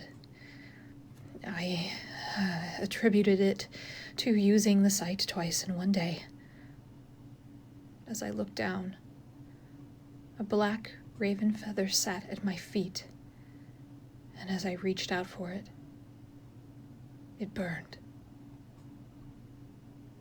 And then she asked me, what happens when the world breaks? I record this now in case I fall victim to the Allure Root's powers, for I fear what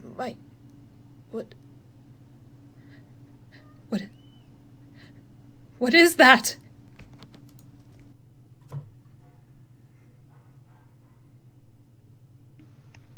It's at this point that Yurik just puts the crystal away and he answers you, Hazel. He says, she's not all right. She is comatose. She looks dead. We barely get anything out of her. She barely breathes. And even our alchemist hasn't been able to rouse her. Well, if you can reach her somehow. I glance at Naraxis, look back at him. Tell her that the dragon's remembering more and more. And the word's gonna get fixed. We're on it. I also need to impress upon you that she recorded these 2 weeks ago. And I didn't know she was ill for a week. She foresaw the attack. And if the timelines are how I understand them, she foresaw a lot of things. Sounds like it. I mean, that first one was pretty damn clear to me. Yeah. The rest, not so much. It's a little... They got more and more disjointed, but sometimes that's what happens. Yeah, Her, I still get not always the accurate. picture of it, though. Yeah. He does tell you that he has sent his plane rider after her to see if she's been somehow severed from her body and she's trapped somewhere else. But Rin, the plane rider, has not had any luck yet. And she can only, just like with other powers, just like with the Oracle, Rin, the plane rider, can only go so often without risking her own body or her own anything, really, getting caught in another plane. So I take it that's why we're really here. That was what I wanted to share with all of you. Yeah. On top of the fact that I've sent Tirax sent him to Vasselheim, to the Temple of the Raven Queen, to try and get more answers. I don't know if he'll have any luck, but I'm desperate to make sure that Gloria is okay, and at this point I'll do anything. Yeah. She is an old friend. Well, speaking of this whole information thing, it sounded like you're not all sharing enough. Is that what I'm getting? Yurk actually has the guts to look a little sheepish at this point. Kind of moves his hair that is black on the ends, as you noticed, aside and says, Yeah. It came out of a misguided attempt, like I mentioned, to think this was potentially a 1 or a 2 off situation. That we were, like with vestiges or anything else, we were dealing with old relics that just simply had fallen into the wrong hands. There are things far stranger in the world, but clearly that's not the case anymore. Mm-hmm.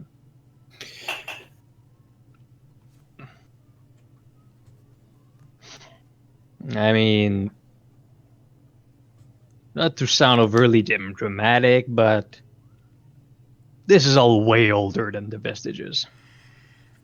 Right. And now that the air has been cleared, and he looks at Assume and Topher, says, Topher, sorry, so now that we're all on the same page, and I would defend myself by saying the council knew things as well and didn't share them. Now that we're all in the same room, next steps. And yes. There's maybe one other thing we should share. That throne room.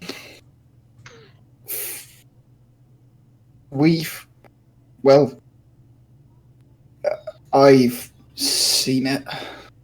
Mm-hmm. Yep. Dragon remembers.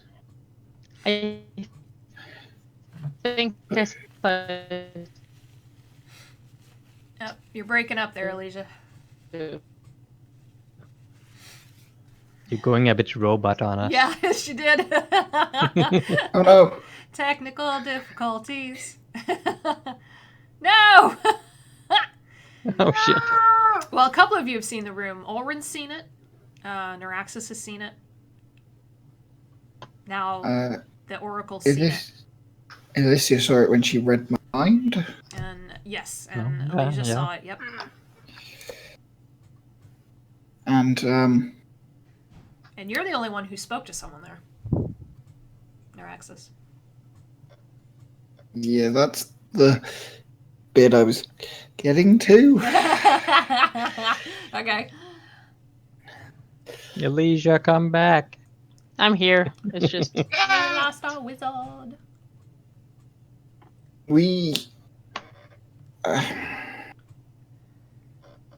No one is supposed to take those thrones.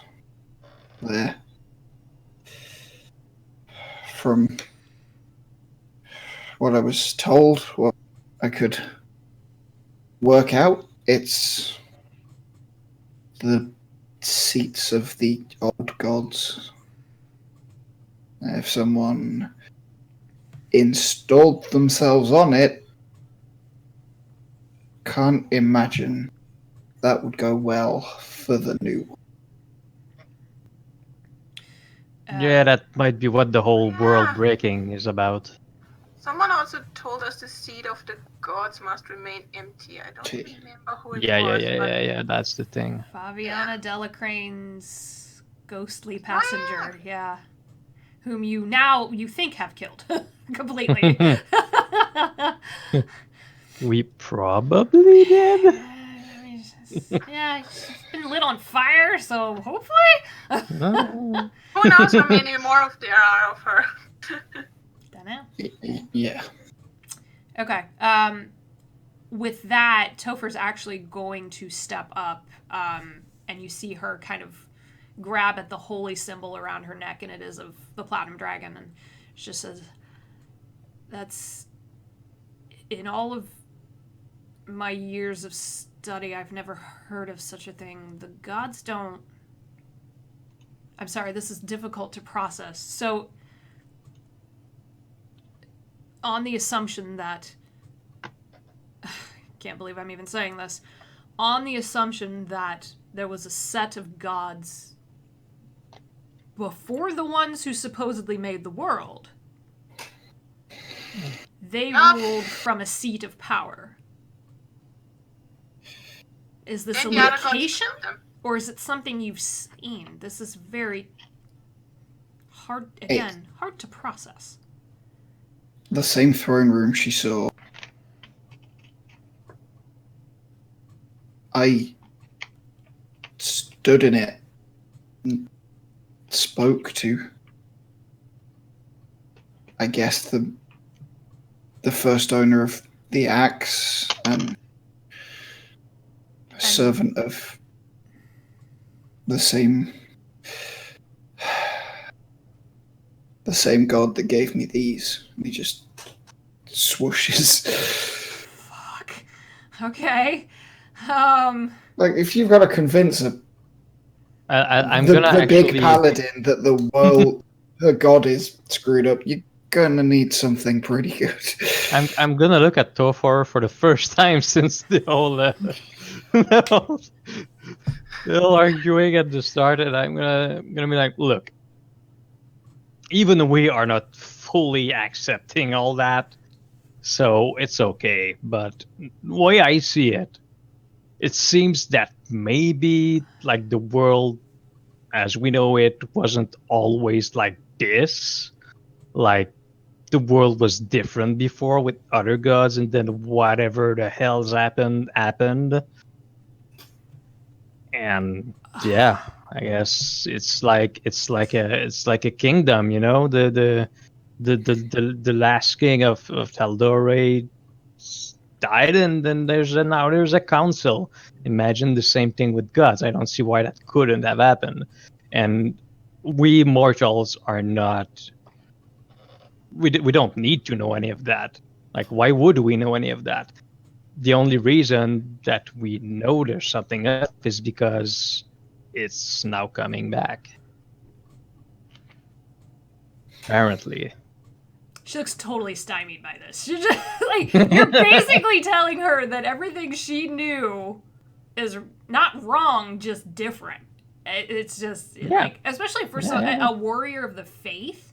Like, you've seen how these facts have kind of fractured Ulrin a little bit. Yeah. You're watching that same kind of fracture start, and she looks more baffled than anything else and just goes, Look, what I mean is the gods that are here now, they're the real gods. But they weren't always. That's all that means. Oh, I'm going to need the halfling to back up on that point for a moment. Huh? Repeat. Oh, I said they killed the old ones. At least I think that's what is happening. But I'm a very not religious person. Some of them retired. I don't. Oh, some of them retired. Oh, that's also possible. Like, I really am not good in it. You should talk to the others about this. Like, I'm really not the person to talk about this. I don't know much about gods or like. So kind of you guys watch this dragonborn turn her laser focus on Orin and just goes, "And what do you make of all of this?"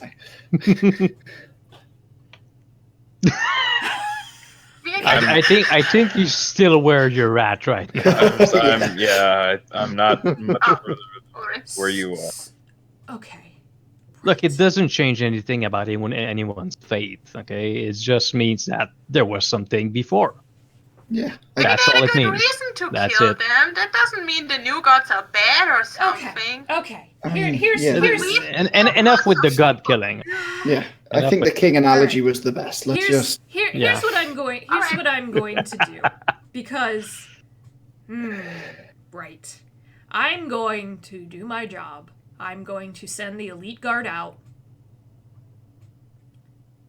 I'm going to bring some of them are already in the city because we have them stationed in every major metropolis area in Taldore.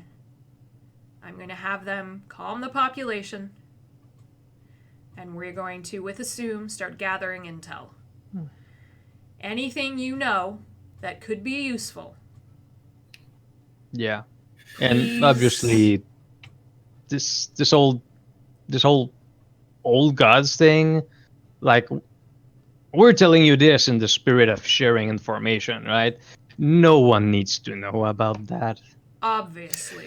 Do you understand Right. what would happen if that information got out? Yeah, Pure chaos. like what's happening here, but 100%. on a world scale. Yeah, I don't want that. And is that what breaks the world? I'm so confused by all of this. I mean, You- it's you good. watch I the- don't know. Welcome to the club. You watch the wings just Yeah, like fold I'm in when they say confused we all the shouldn't tell him. time. It's fine. like, Like a turtle back in its shell. yeah. Yep, pretty much. Yeah, she also has been staring at your wings, Neuraxis, with just fascination. This is the first time you've really noticed. I mean, the one arm thing kind of, and her countenance kind of takes over everything else. But she has no tail. So, there may be more to her bickering with all of you, particularly you, than Oh dear. everything else. Oh dear. The fact that you just saluted a Ravenite's pretty fucking funny. Correct, yes. Our Alright. dragonborn ain't racist. It's cool. I mean, the thing that really smooths it over is like a servant of the Platinum Dragon. It matters less. Like race stuff Yeah. matters less in the context of. And like I said, you know her by reputation. She's a fierce warrior, and she's a devout believer and follower of the Platinum Dragon. If you're going to take somebody into a fight, you take her. If you don't have Kymal around, you freaking take this woman, because she will just wreck your freaking chap. Yeah. And she's very honorable. Her temper, despite it, I mean, she's an extremely honorable person. Assume actually at this point says, all right, so this is all quite confusing and a little bothersome. In the spirit of sharing, the scouts came back. So reports from the forward scouts. I'll cut out the extraneous information that has to do with nothing we're talking about right here. And they've spotted strange activity near the ruins of Tort Hill. And he shows you, Gilmore actually runs over and unfurls a map and shows you, actually I will show you. Hey, that's why I keep this map in here. The ruins of Tort Hill are right here. On the Turtle. western side, yep. Oh, they're really close by. Western side of the Ivy Heart Thicket. Yeah, they didn't seem like they went far. I mean, it's still about a day's journey, but depending on how fast they move, if they're on horseback, you're going to move a lot faster, and it's been about a half a day since the battle. He says their ruins are already said to be haunted, but context. They spotted a tall, lithe tiefling man with vicious horns and a barbed tail, leading a small army and an even taller armed figure in red armor. Demons, orcs, goblins, behind all of them, the banner of the Ruiner, which he shows you has been sketched out. And then the scouts followed the group until the group reached the inner part of the ruins. The man touched a single obsidian monument that's been there since after the death of Warren Drassig, which has been centuries. He touched it with a finger, and it lit up, and then it cracked, and then it broke. And then he turned to the armored figure and said, and I'm paraphrasing because I'm sure the scout was too far away to hear all of it, essentially, good to know the old pathways still work. Shocking, even in this different world. The bones are still there, my big armored friend, and this makes me hopeful. Now let's take back what's mine. Ugh. Right. So the world was different back then. Okay. Then he crumbled the obsidian monument with his bare hands, pulled out a shard of it, cut his arm, bled on the earth, which that earth has been salted. And you guys know, Volkar especially would know this history because it's a place where a lot of ghost stories come out of in this part of the continent, which always make the best stories, is that the earth was salted because the village of Torthill used to be in that site, and it was destroyed by a demon army Ah.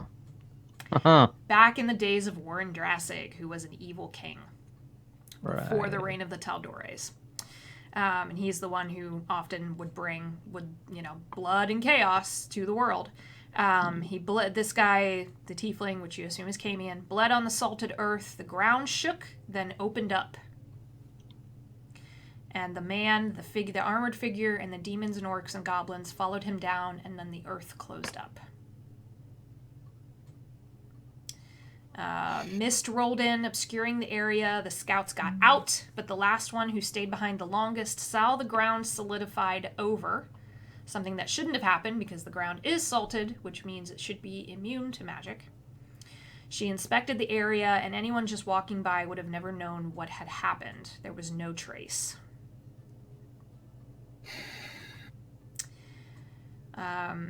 And with that, Gilmore, who looks at all of you, has gone a bit ashen in the face. It says, well, I guess ancient passages trump salt, huh? Then this makes sense because there's a report in from Patisse of Terra, and the ground there has gone still. And that's never happened. And given that we know that that is a gateway to the one of the elemental planes, and how easily those gateways can be accessed by beings of power, Thordak, thank you very much. Cause for concern. Yeah, bit. So, with that cheery information, I'm going to take my leave to go drink heavily and possibly pass out in my armchair. And he leaves. Have fun.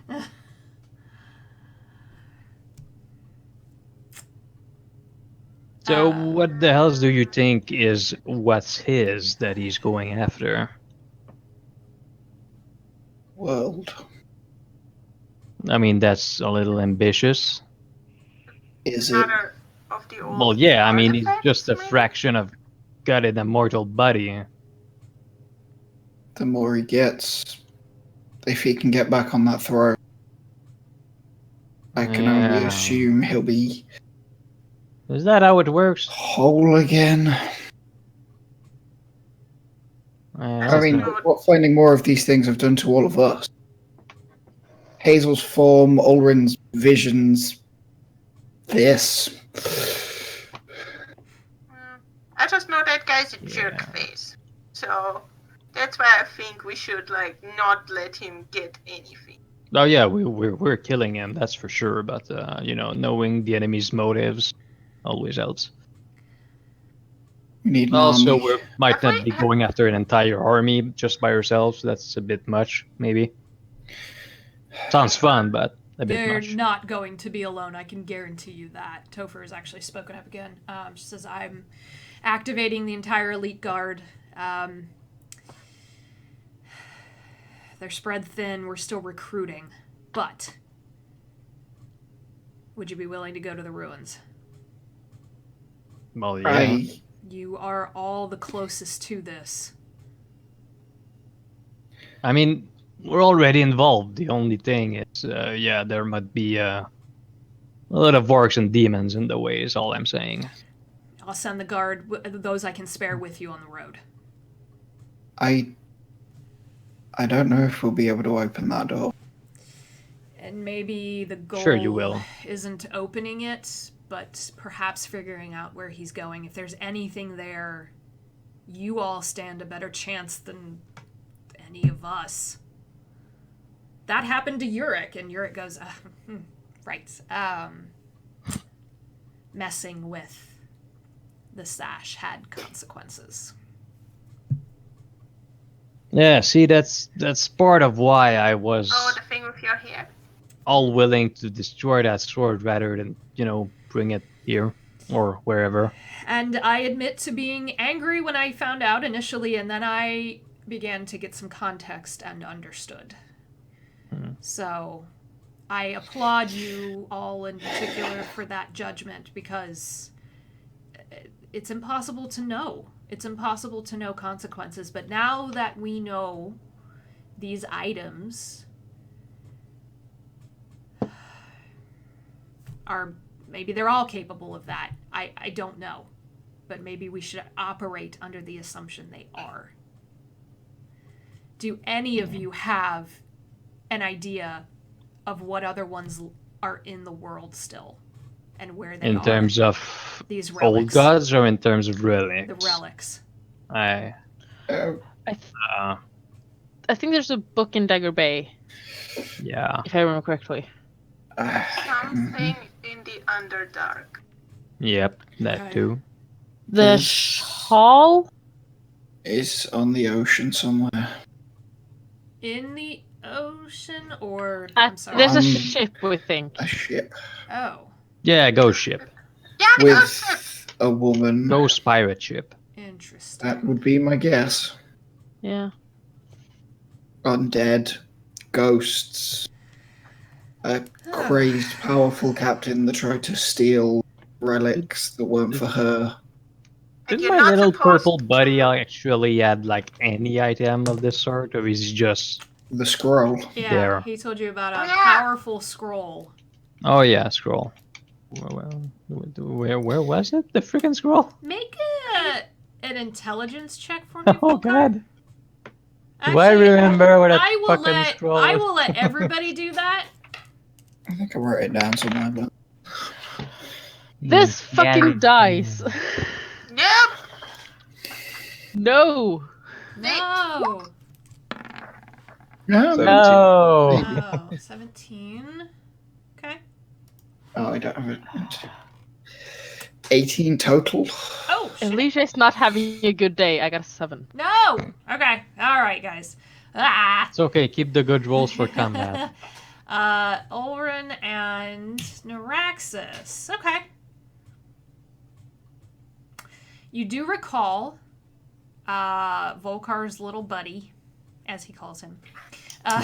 Little purple Yeah, buddy. little purple buddy, whom you still have no fucking idea who he is. I totally know who he is. You do. said something about there was this scroll of wonder or something, Yeah. and it had crazy magical powers, and you're pretty sure you saw it earlier. If you had to guess on a hunch. What was that? You pretty sure you saw the scroll just about 6 hours earlier. Oh, right. Right. That did Okay, not yeah. look like a regular casting. Yeah, I remember. And now I you're remember. That's not remembering good. that the Yeah. same two people were deeply wondering why Gilmore was so suspicious of his cousin. Yeah. I'm gonna need a word with the Jacked. yeah, what's his face? The Margrave here. Mm-hmm. We're gonna need to have We- words. Now that I recall that detail. The more we think about it, I'm pretty sure he has one of those items. one that I'm personally interested in. Huh. Well, fair enough. Gilmore, unfortunately, is not in the room, but Yeah. you can go find him. I mean, he's the cousin. That doesn't mean. Yeah. At this point, Salda Taldora, who has been very quiet through this entire thing, just looks more and more kind of baffled and frazzled by all of it, says, I feel like we're getting used to heroes in this continent. If I know that you're all willing, but I understand that you are going into what is likely extremely dangerous, just extreme danger. Sure, sounds like it. It's kind of what we do. The council, It's not new. and she looks at the rest of them, can be of help. You use this, and she hands you a little graved symbol. You use this, and you ask for assistance, and you get it. Would that convince the local Margrave to hand over a scroll? I have no idea, but if it's an object of power, Yeah. he may not even know what he has. This is all very baffling to me. I'm going to operate under the assumption that unless people are using these items for evil, they likely don't know what they hold. I would like to assume ignorance on the part of decent people, and Jack Tor, for all of his show boatsmanship, is a good person. You know, I tend to be under the assumptions that assumptions are dangerous, but I'm with you on that one.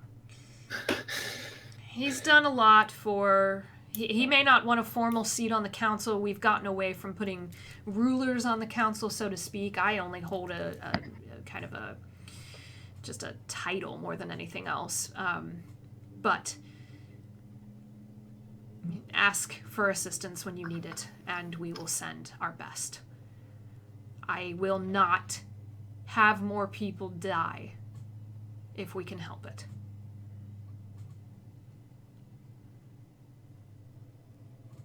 Good.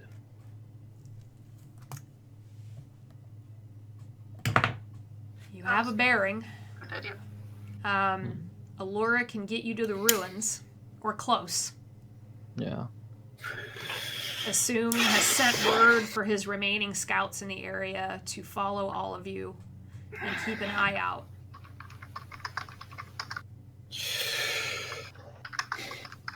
Yeah, I think we just go see the Margrave first and then to the ruins, I guess. Is that the plan? Do what you Get the want. scroll, take the army. Murder a god. Are we gonna go straight away? Or are we gonna, like, rest I for the mean- night? He's not an I hope actual you're god, right. he's already been killed. I think we rest. Just like to remind you guys. Not to underestimate him or anything, but it's not a god. I mean, how many people do you know that can summon a Marilith? I don't tend to hang around that kind of people. So, none. Plus, we also already have killed a god or a son. Well, Stop calling them god. They're not gods. Calling them What else gods are- might we give should them come up power. We should What do you come wanna up with call a them? code word for them instead of calling them Fragments? gods. Like, I don't know. God fragments.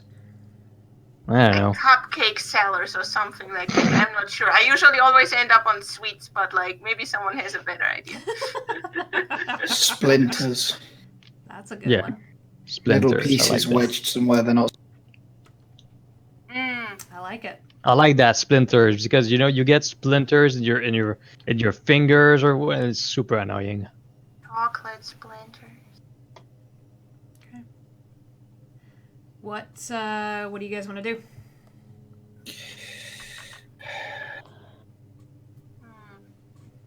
Get the scroll and to go to the- sleep. Yes. Yeah, get the scroll, go to sleep. Yeah. Get Allura to teleport us in the morning.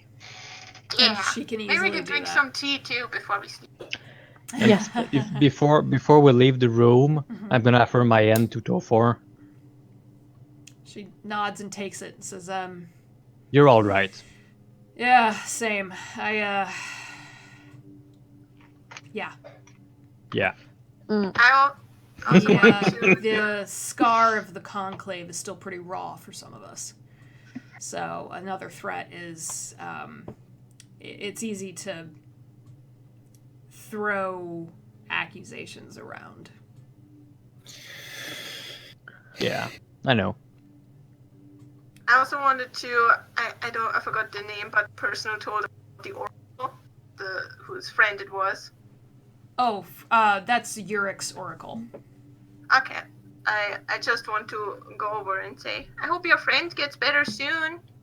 Maybe there's something we can do to help after we get back. Ulrich is really good at healing people. I'll take any assistance. We've had any number of healers through, but none of them have been quite as close to whatever it is. And I fully suspect that she saw something that attacked her. Yeah. Ulrich done some really amazing stuff. So if anyone can do something, I'm sure he can. She was very brave to do this for us. So Brave, and I'll scold her when she's better. you do that. Yeah. Maybe we can help her once we get back. Alicia will walk over to Laura before they leave the room. Okay. If Laura's still there. Yeah, she is. Yeah, and just and she'll just tell her that since we can't, it doesn't look like we're heading to Amon anytime soon. If you see Flux, tell them that I would love to get the information, but I'm kind of busy at the moment. But I'll try to get them on the fastest I can to get the research. Absolutely. I actually have him working with your friend Leora, I think it is. Yeah. They are helping us out. Just trying to find anything if possible. I also, some of the things that the T-Rex has brought up with people someone nosing around about old relics and lost information, I have them keeping an eye out. I have a suspicion, and it's completely unfounded, it's more of a gut check thing than anything else, but I have a suspicion that they're going to make their way to the Lyceum at some point, or send a messenger. So I have Leora and Flux just playing their role very well and lending assistance. The more eyes that we have that we can rely on, I think the better at this point. But yes, I'll pass it along for sure. Yes. Thank you. Of course.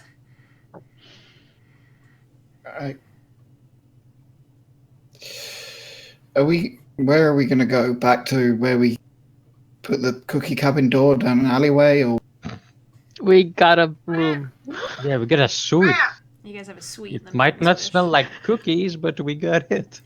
So we can buy cookies somewhere. There's a candy shop nearby, I think. Like, I have it in my notes. We could get tea and candies, and then we can go back and chillax and get the scroll and, like, be ready for tomorrow. That sounds like a great idea. Cookies and chillax.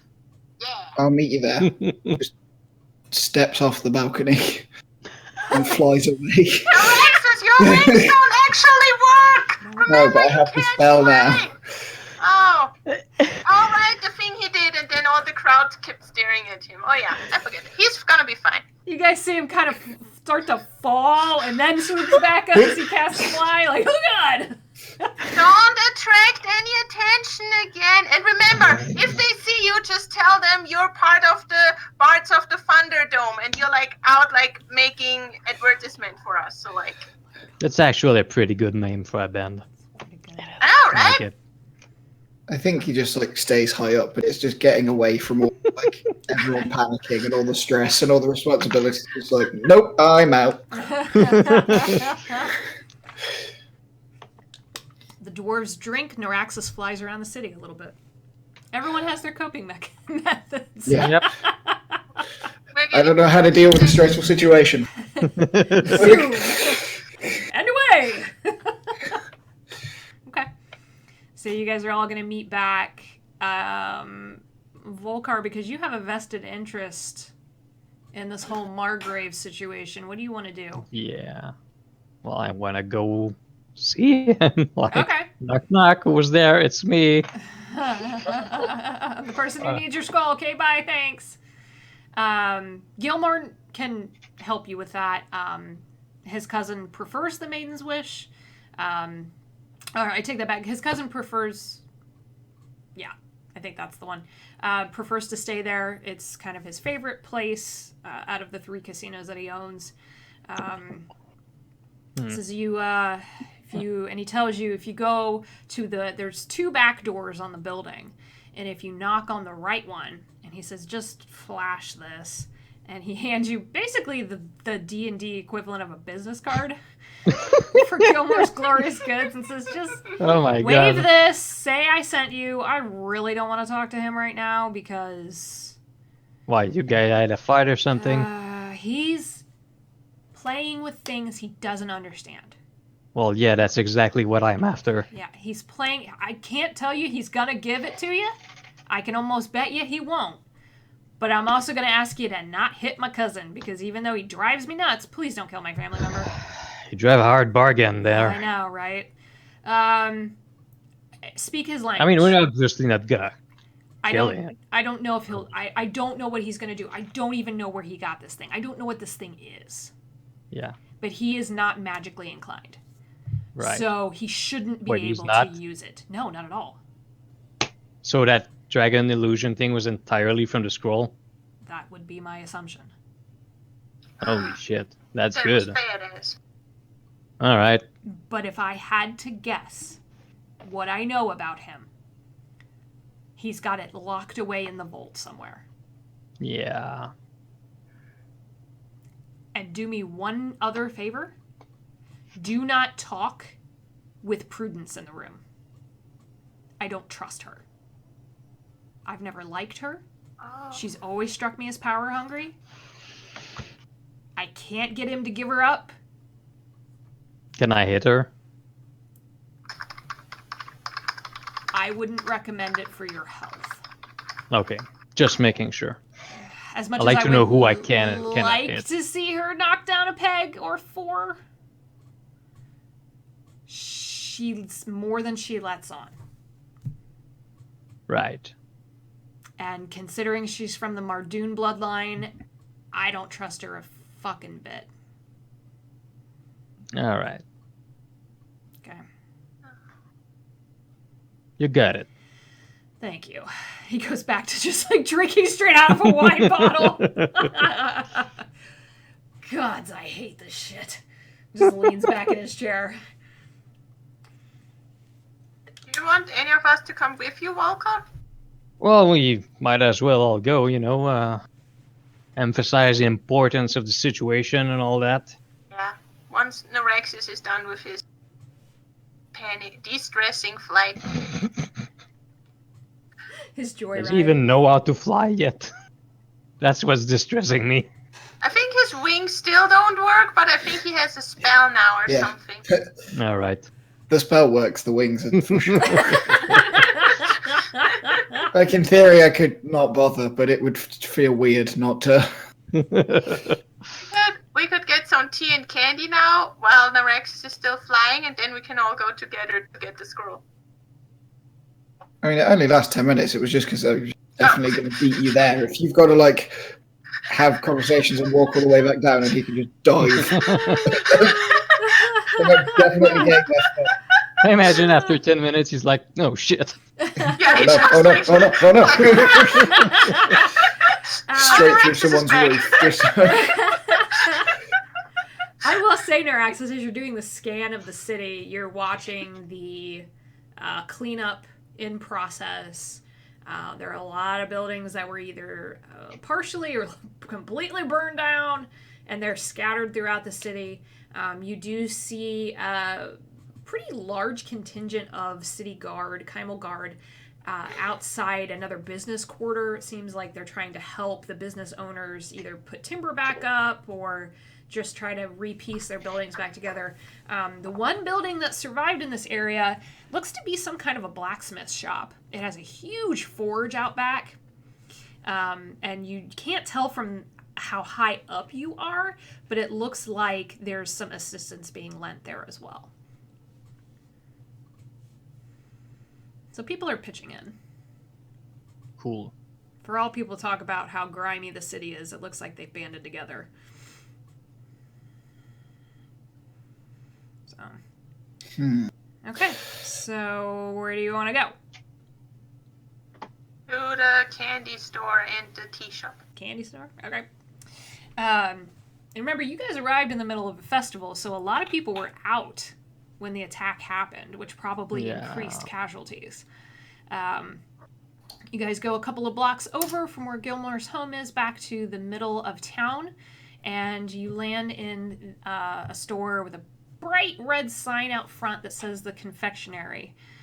It smells like pure spun sugar in front of this place. It smells amazing and also slightly sickly if you're not prone to liking sweets. So depending on your countenance, it's a little iffy. Neuraxis, do you land? Yeah. Okay. Just making sure. Just at the This end is of the my spell, you're like, oh favorite god. terrain. Don't want to plummet. It's packed in here because it looks like the twin gnomes, you know them to be part of a triplet, are giving out candy. They're just giving it out, especially to little kids. If there's a little kid, they just shove candy in their hands. Looks like they're trying to placate the one way they know best to make people feel better. They are Sweets gnomes. make everyone feel they're better. interesting, yeah. They're interesting looking. You see them. They're wearing little name tags. One says Lillian, the other one says Margaret. They're all blonde-haired, all have their hair up in intricate braids and kind of updos. Lillian has green eyes. Margaret has blue eyes. They're wearing big aprons that are just covered in like sugar stains, and looks like they've got some kind of like food dye or plant dye on their fingers, and they're grinning and they're patting everybody on the head, any little kids who run by, and they're shoving candy at them, and they're giving parents candy, and they're dealing with the hustle and bustle because now of course everyone's found out, hey, free candy. It's like Halloween, but Kind with of. no costumes. Yeah, yeah. Ah, You see some people coming in who've clearly been injured. You see a lot of bandages, but everyone's smiling, and these two gnome women are in the thick of it. I love this place.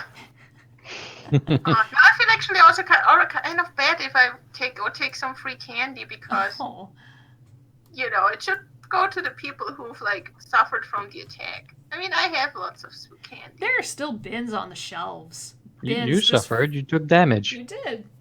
I'll pay for it, and then they can use that to buy more ingredients for more candy.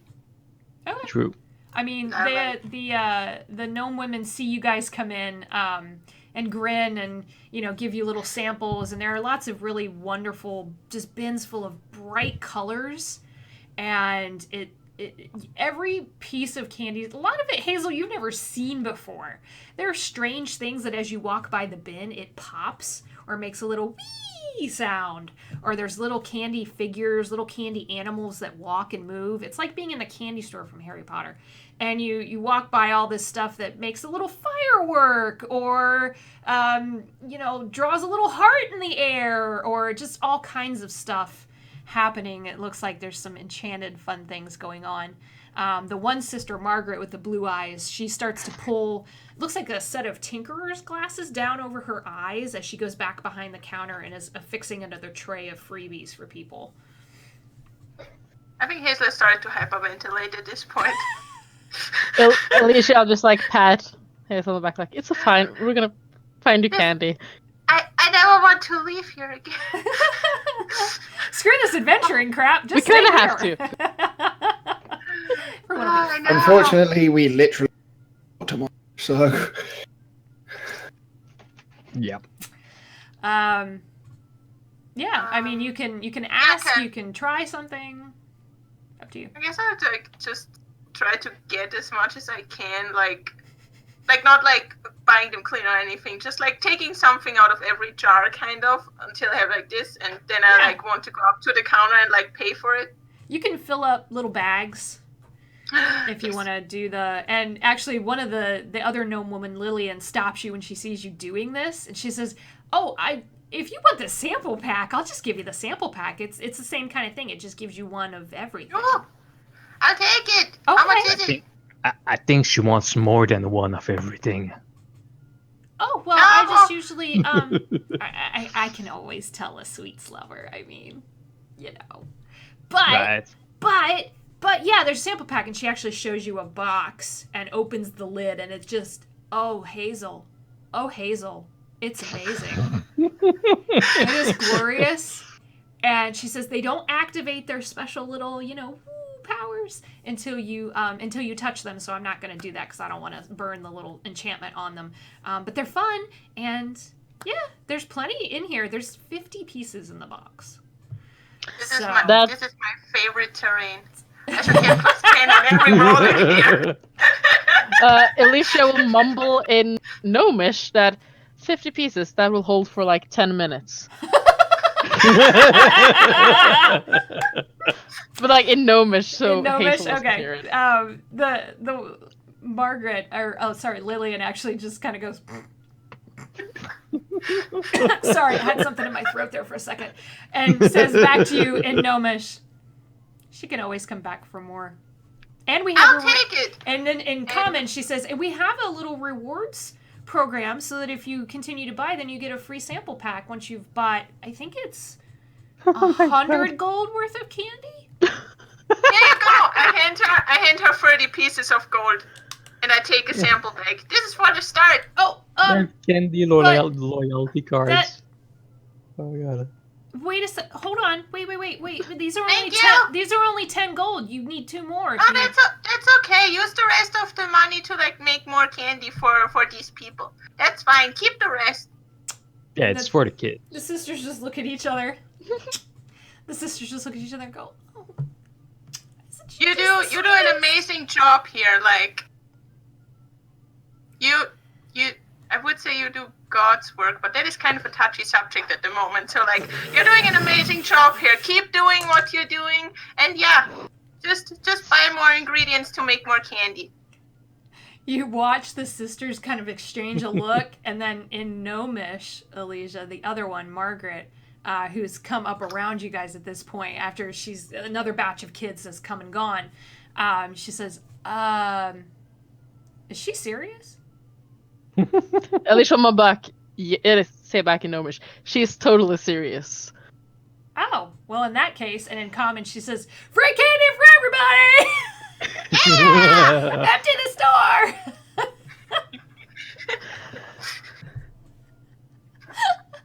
Aw, I you take did my a one good sample deed. bag. Okay. Yay. Hazel, take an inspiration point. Aww. Yeah.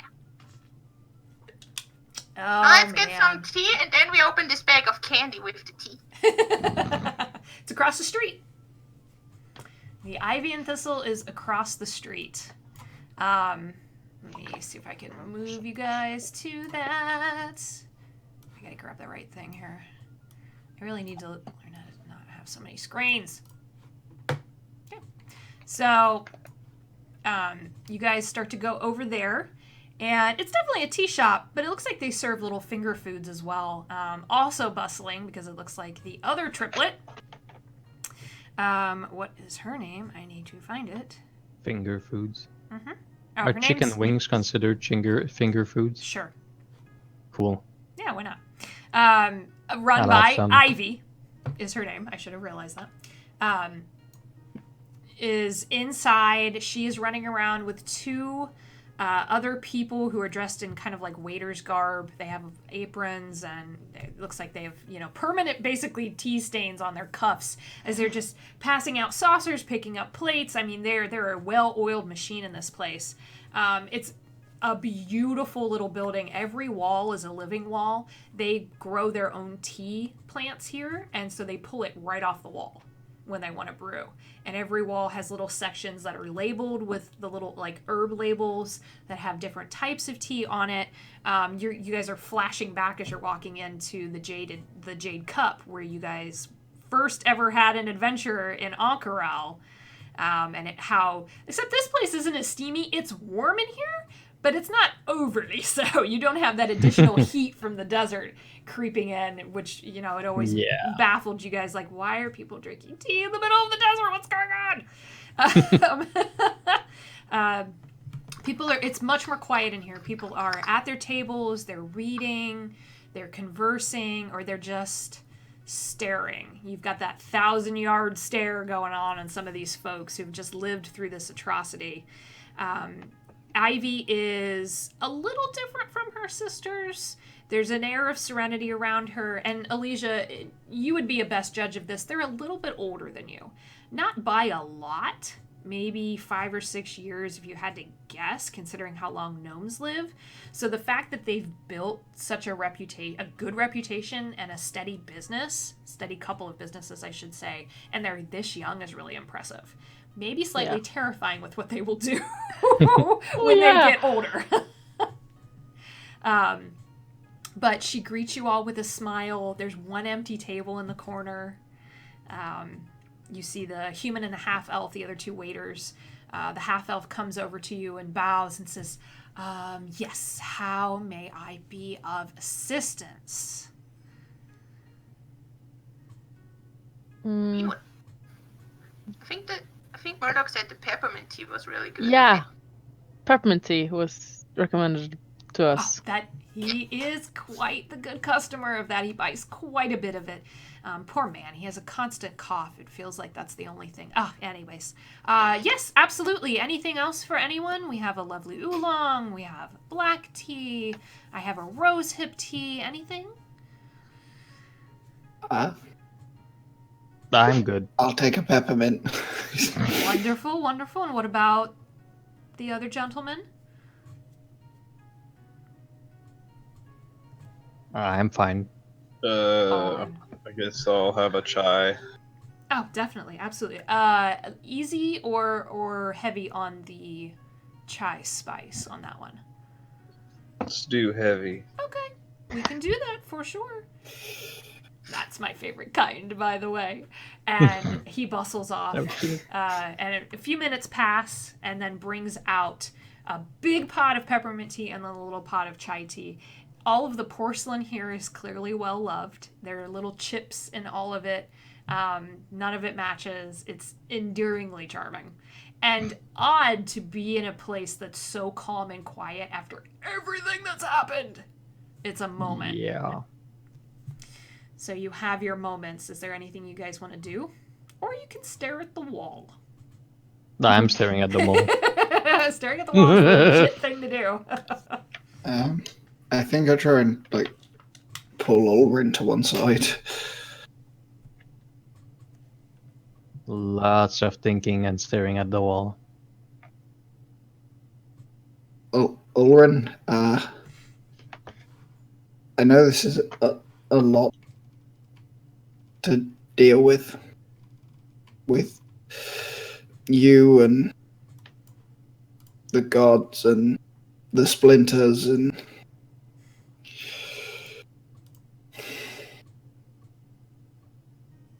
a lot of people might die tomorrow. I don't know how I feel about that anymore. Is there anything you can make that can help them? I don't imagine their swords or bows are going to be effective against a demon. Do you think Silver would do it?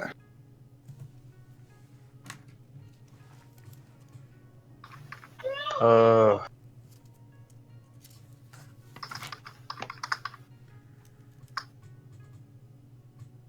mean, it's tough to say. That's a good question, actually. Would we know what kind of stuff like silver or cold iron or whatever would work, or does it need to be magical? I don't even remember. I think cold iron, but I'm not sure. Isn't that? I thought that's Fae. I don't know anymore. Yeah, I haven't looked at the monster manual in a while. But would we know? Well, We know magic works for sure, but Well, You know yeah, magic yeah. in works. terms of I mean- terms of materials, So you guys have frontline knowledge because you fought. yeah, but I mean, like from legends and whatnot, like in Mhm. terms of materials, what would work, You know what? Let me actually. or is it just magic? Let me I just forgot. glean something here real quick, because Yeah. that'll help me out. Hoping our blacksmith will know. That seems like the sensible person to ask. Yeah. I would say. Okay, so crap, and of course now I'm hitting buttons. Doggone it. Because you guys have actually faced him twice. Okay, you know he can animate corpses. You know he can shape change. You know he hits real hard. And he does acid damage. Right. Because there was acid damage. One of you got hit by that pretty bad. I think Hazel got smacked around by that pretty hard. Right. Yeah, that It's sucked. pretty nasty. And they were lighting stuff on fire by looking He at was it. just So, snapping his fingers and light shit on fire. yeah. Elrin, go ahead and actually make a religion check for me. Because I could have you make like 4 checks there, but religion seems Yeah. to be about right. Damn. Would my Hunter's Bane recall information on Fey Fiends and Undead, advantage on that, help in any way? Like, 20. does that kind of fall under that category? He's not a fiend. Okay. He is not, but He's not, but is any of his- Or He maybe like other commands. creatures that were Yeah. with him. Yeah, he none of commands that. fiends, so we're also looking into what would harm his Okay. his, How to kill his, his them, troops, yeah. basically. So Fair enough. Yeah. So. Yeah, we know I'm trying orcs to are hurt think of by this. anything but fiends. Yeah. Orcs and goblins aren't gonna be the problem. Yeah. From what you can tell, they're gonna suck, but they're not gonna be the real difficulty. So let's start with Oren.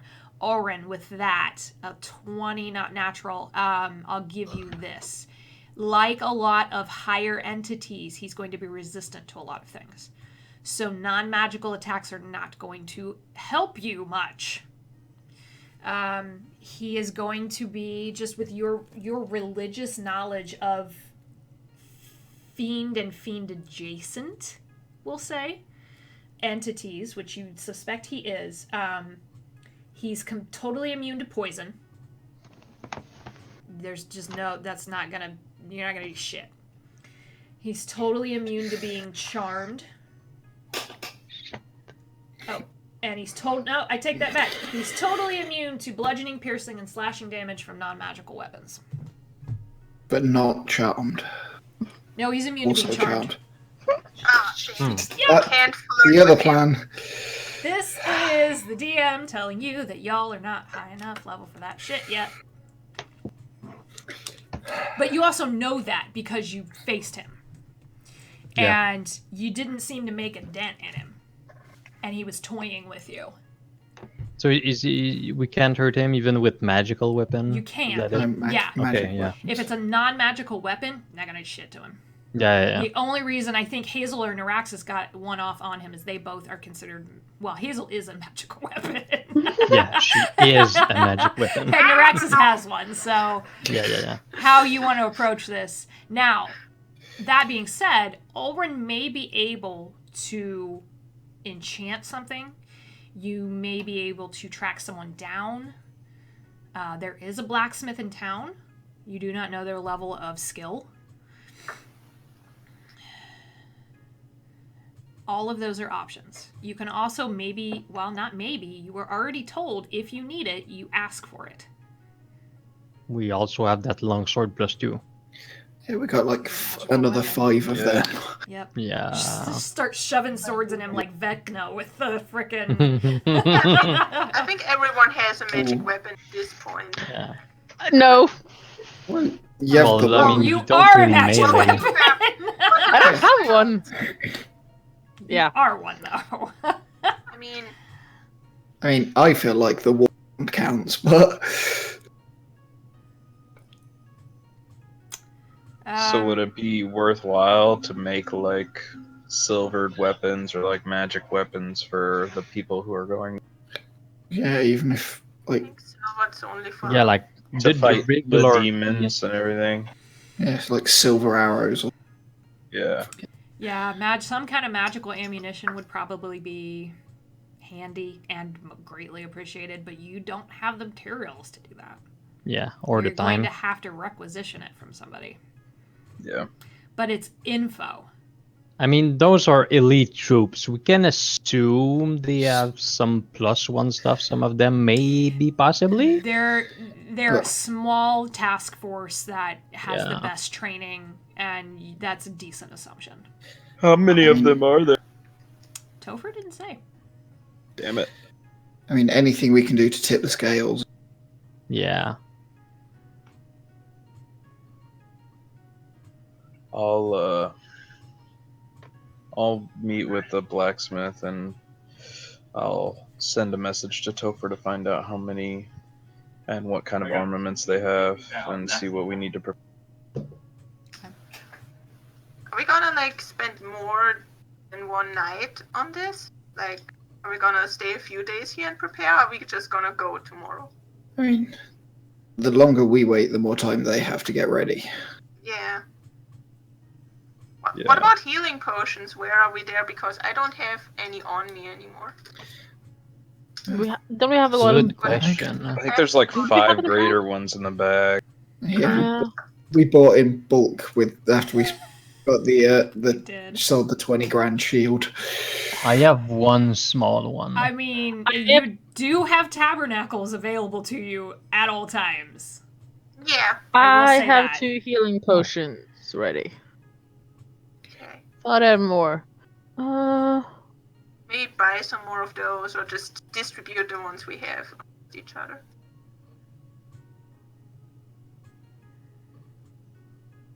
And that's actually not a bad thought, Ulrin. You could always ask Ellie, too. And there's a Yeah. whole bunch of stuff in my pack that I don't even remember what it does. Looks like in the bag we have 4 standard healing potions.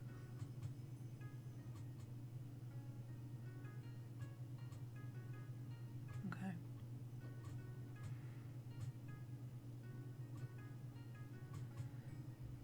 So you guys can distribute 4 those as you see greater. fit. Yeah. Okay. Yeah.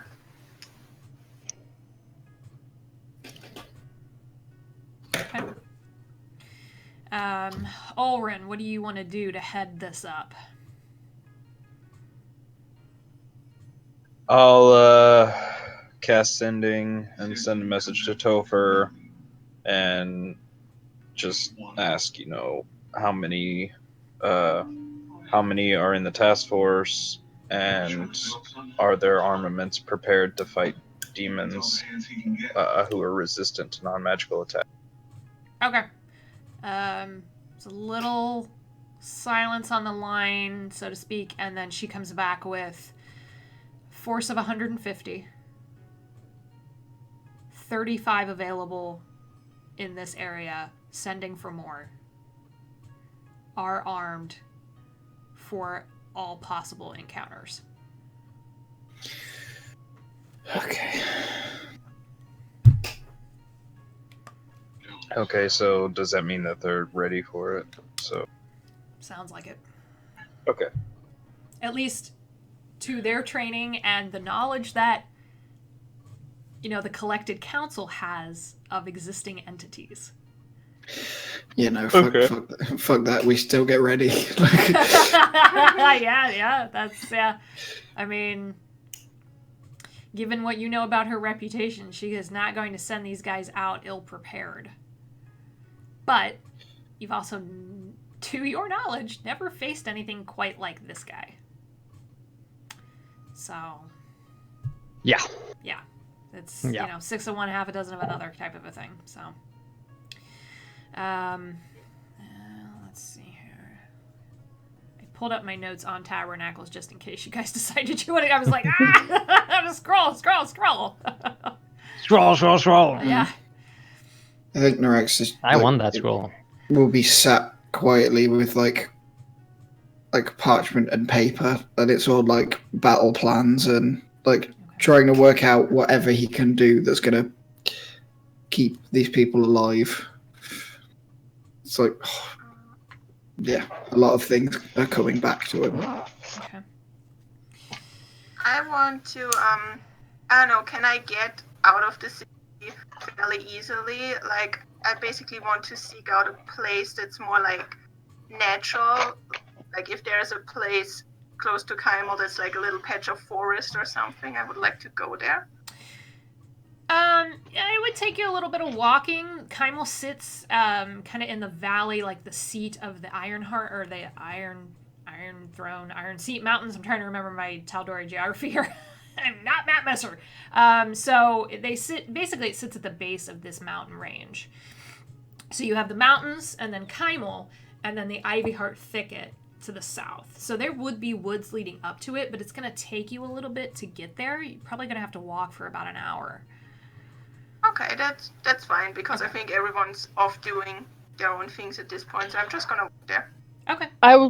Is it possible that I could follow Hazel to make sure that she is fine if she wants me to?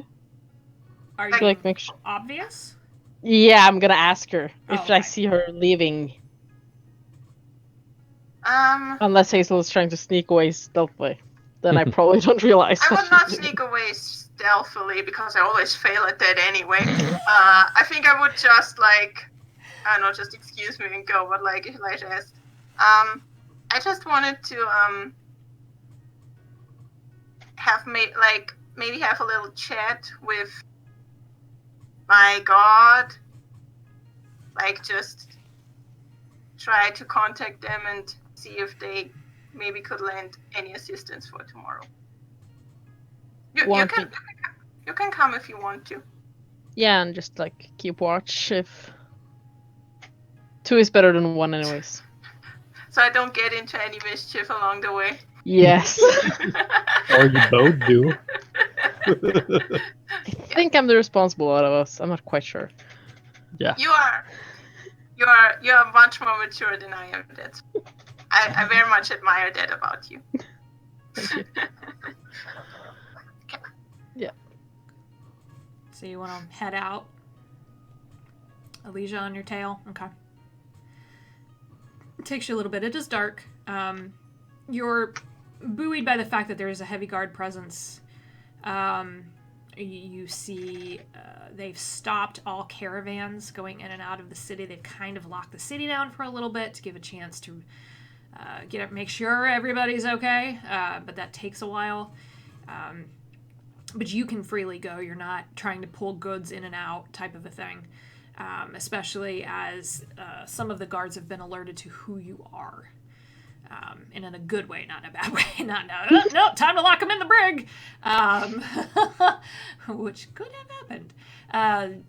So you guys make your way out of the city. It's a really gorgeous night. You're into fall. The sky is completely clear. There's a full moon up over your heads. And in the distance, you hear howls of, sounds like coyotes maybe. It's not quite a wolf. Hear some owls. And then you make your way to a small patch of woods, kind of to the southeast. And way off in the distance, you see the thick shadows of the Ivyheart Thicket. I just want to find a place like underneath an old tree or something. It just feels like I'm surrounded more in the wilderness. Okay. Yeah, you walk around until it feels right. And I want to take out the talisman, which I've heard the voice come from. And I want to take it out. And, I'm not sure if you can hear me. You probably have better things to do than to listen to me. But, if you can, I just want to ask that I think we have a big battle coming up tomorrow, and I know that my friends are worried about it, and I just want to ask for your help. If there's anything you can do for me, to make sure that I can protect them no matter what.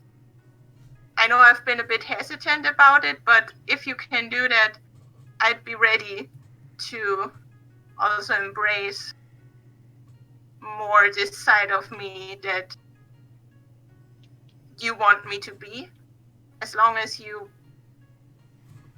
I'll be able to protect them, I'm not afraid, and I'll do what you want. Go ahead That's all. and roll a religion check for me. Do it with advantage.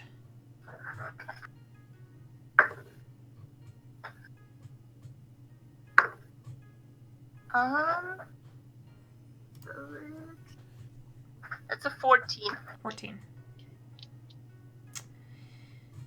Out of the darkness, you're not sure, it's probably a pretty average-sized wolf starts to pad its way toward you. It's got pure black fur, but with a ring of like a tawny gold around its neck. And its eyes are bright yellow. And it just sits there. And then another one comes up from the woods to the east. And then a third from the west. And out of nowhere, everywhere, maybe, it's hard to say, it's sourceless. Alicia, you can hear this.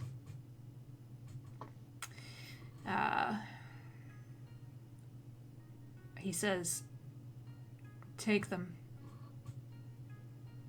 They're yours to command. It is a boon. It will not last.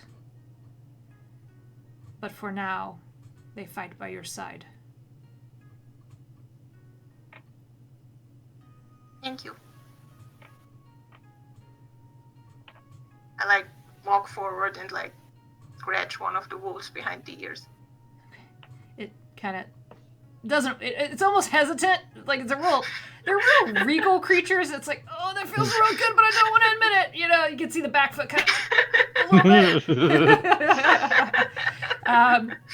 They're wolves, so you have 3 wolves. As a bonus action, you can give them a command, and they will follow it. They do a d6 with their bite, and a d6 with their claw. And you can command each of them to make 2 attacks. So you have Puppies. three puppies. Well, kind of, Alicia, but they also kind of act like wizards' familiars.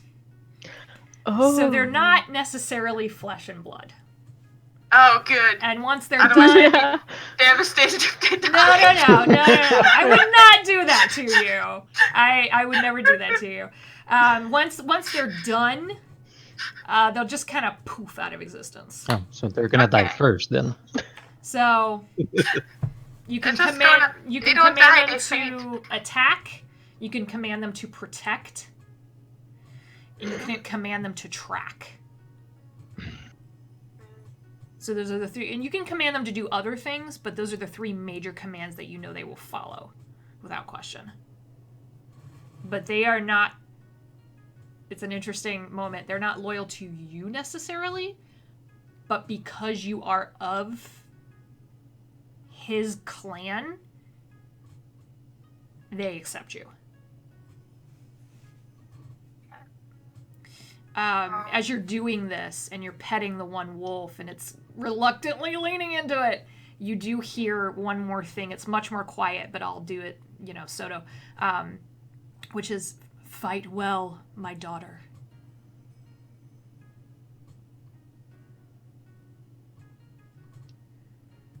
I will. Thank you. Okay.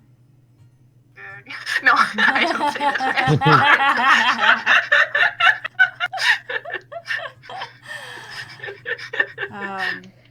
So, got a couple of things that need to happen. And I want to keep this in mind because we are going to play next week. because we're trying to Yay! get Yay. games in before holidays and all that stuff. So let me know what you guys want to do, because you guys are all kind of split up at this point, and I think it's a good moment to just stop. Might as well. Solidify what you want to do. I know Volkar wants to go talk to the Margrave. I know Ulrin wants to go either to the blacksmith. I don't know if you guys want to go to Tabernacles. You're Yeah. running on a limited amount of time. Uh, Neuraxis is making battle plans. I know we agreed to go visit the Margraves together as a group. So while we're split up, Volkar is going to go back to meet with the Barnacle Bards. Okay. Keep them appraised of the new information Okay. and what our plans are for the immediate future, because she did ask about that. Okay. And yeah, I'm gonna mention. Yeah, we're going after the Lord that attacked the town and kind of stuff. And after that, yeah, we'll regroup and meet the Margrave. I guess that's all I got. Okay. Sean, I will say obviously Fiona's concerned, but Yeah. Sean does tell you that she knows some of the druidic tribes who call the Ivyheart Thicket home, Cool. and you may find assistance either with the tribes or with the centaurs who roam the woods there. That is very useful. And it is a migration pattern right now. And Okay. the centaurs hate the Ravagers, because the Cool. Ravagers try to kill them every time they meet up for their herds meet every decade. I don't right really now. see centaurs in tunnels though, but yeah, we'll we'll check But with if them, you I need guess. eyes in the forest, Yeah. they would be the ones to do it. Cool. So she mentions that. She also mentions that there's a druidic tribe of Tabaxi in the woods, Ooh. and they have very skilled rangers and hunters who might also Oh. lend assistance. Awesome. So we'll be checking with them next week, I guess. Yeah, you'd have to get there, and Yeah. You're a little bit out. Uh, So Also, if I'm not mistaken, Elysia, did you take that message spell or sending or whatever? I have a scroll. I have Oh, not okay. yet gotten the time to sit Oh, down okay. and learn it, How long- because I think how that's long 2 does that hours take? per level. right. I have Oh. seen Two, 2 hours per level and 50 gold per level, so it both costs a lot and takes. Okay. But yeah, Ulrin's got sending, so Oh, when you guys have are it. okay. Because I was wondering if we can like maybe reach for Misray if she's around. We know she's good in a fight. Try to get all the allies we can. Basically, Yeah. If you guys want to that's do what's that, on my you mind. can definitely let me know what you want to do, because you're definitely you're having to build an army at this point. Yeah. I'm trying to think So- of what allies we could possibly get. Right. So we're stopping right at this moment where we are. Yes. Yeah. Okay. And Because we'll I want start. to have Oh, a yeah. talk with Elijah too. So like we can do that next session. Are you sure? Yeah. Or no, I don't know. Okay. Well, I thought we Whatever were we stopping want to. now, and we're basically telling you what. we Right. think of She the said she time. wanted to have a conversation, so I wasn't sure if it was an immediate Yeah, thing yeah. in the moment, or Okay. it's up to Hazel, though. I'll let her make that call. It's probably not Sure. a long conversation, so Yeah, They if you want want to to have do it right it now and now. we can stop there, that's totally fine. okay. Yeah. Go for it. I would also probably tell the wolves to maybe wait here on the outskirts of the city for me the next day, because I feel like I probably should not walk back with them and be like, no one panic about the recent demon attack. Those are my wolves. It's cool. They're with me. So like, I'll probably like wait them, and maybe like when we leave for the city, I would like whistle or something to call Okay. them to me from the woods or something. Okay. Yeah, and you get the sense that they will do that. Okay, cool. Then I just want to like ask Elijah. So what do you think about tomorrow? Are you I think it's gonna nervous? be. Yeah. It's gonna be tough, and I don't know if we're strong enough, but we have to try. You. What do you think?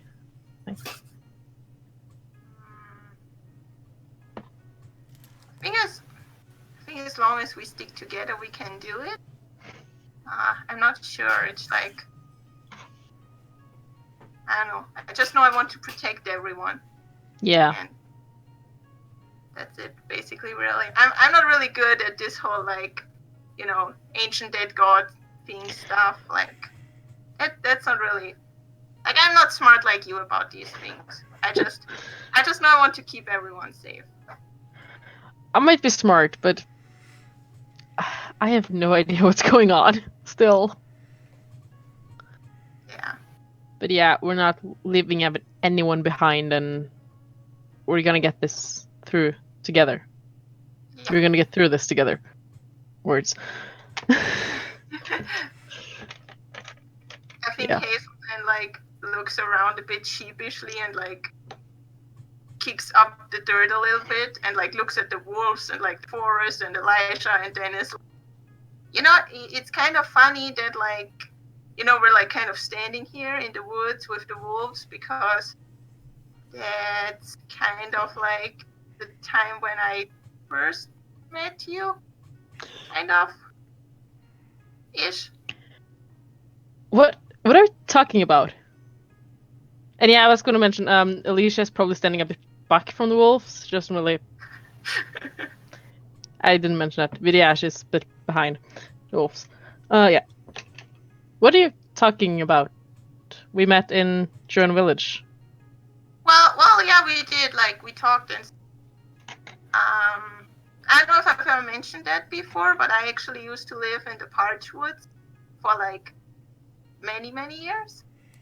And that's also where Camilla found me and then spent a year training me to, you know, no longer be a mindless killing machine.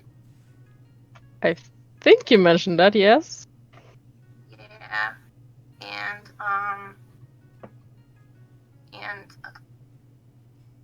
you know, I was really happy to see Camilla again, and it's all only thanks to you that you helped me find her and helped me save her, and I'm really sorry that I could not do that for your mentor back then.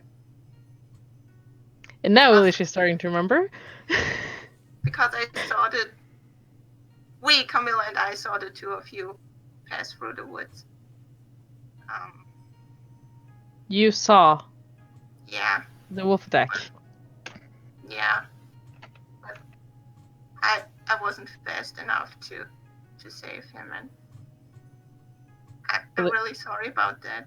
But Alicia will I just wanted hug. to tell you. Alicia will just hug Hazel. Like, that's okay. You didn't know. Like, it's not your fault. It's we weren't strong enough. We overestimated ourselves. It's not your fault. You couldn't do anything. But that's why I need to train and become better so it doesn't happen again. Yes, we both need to train and become better.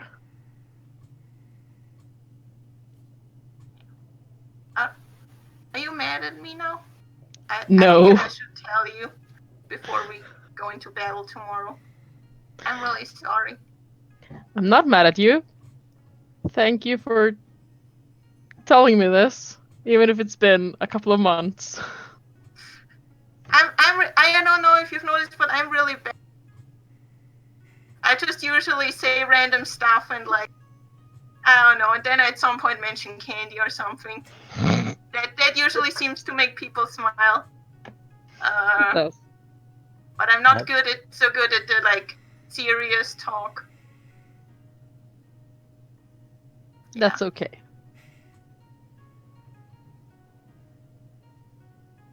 Alicia will just hug Hazel and yeah. I'll hug her back. And I like whisper in her, like, I promise I'll keep you all safe, no matter what it takes.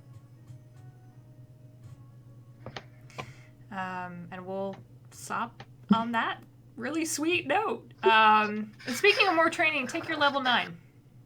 All of you take your level 9s. Oh. Ooh, I know it's fifth fast, level but spell. take your level 9s. Because I'm not going to send you into a shit show unprepared. So as much as possible, anyways. We'll be hella prepared. Take your level 9s. thank you to everybody who has been with us today and stays with us. And hopefully, if you're new, I know that you fell into game, I think it's 29 of this chaos. Because I think it's next week is game 30, which is crazy. So yes, we are.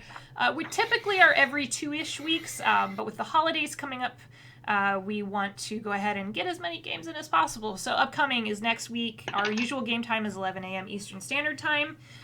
So please join us next week on November 18th if you can. And then we're going to have a couple of games in December to round out the year, including a 5e game DM'd by Alrendorf Jesus. Yay, that'll be fun. That'll be a good chance for me to to do some more planning. So thank you guys very much. What was the final tally on the Extra Life? Did anybody see it? I think it's Was it the same? last time I checked it was 15. Check. I just can't pull it Yeah, up. I'm at Yeah. my internet's been like on 115. Woohoo! All right, thank you guys. That's That good. well met our goal. Oh, amazing. We will Yep. save Thank the you. other goals for the next charity stream that we will do. I'm hoping that we get to do one really early Absolutely. in 2019. But thank you for getting us well past our goal. We really, really appreciate it. Thank you for joining us. Congratulations to Ender07 on the gift certificate, tabletop loot. Woohoo! And we will see you guys next Sunday as our party prepares to Yeah. wage war. So thank you guys so very much. We really Yeah. appreciate it. Thank you so much. I frankly didn't even expect we'd reach 100. I but didn't either, we but did it. I'm thrilled. Y'all So- did it. Within the first 3 Awesome. minutes of the stream. Did the damn thing. All We right. did it! Woo! All right. Yay. Thank you guys so Yay. much. Bye-bye. Bye. Bye-bye.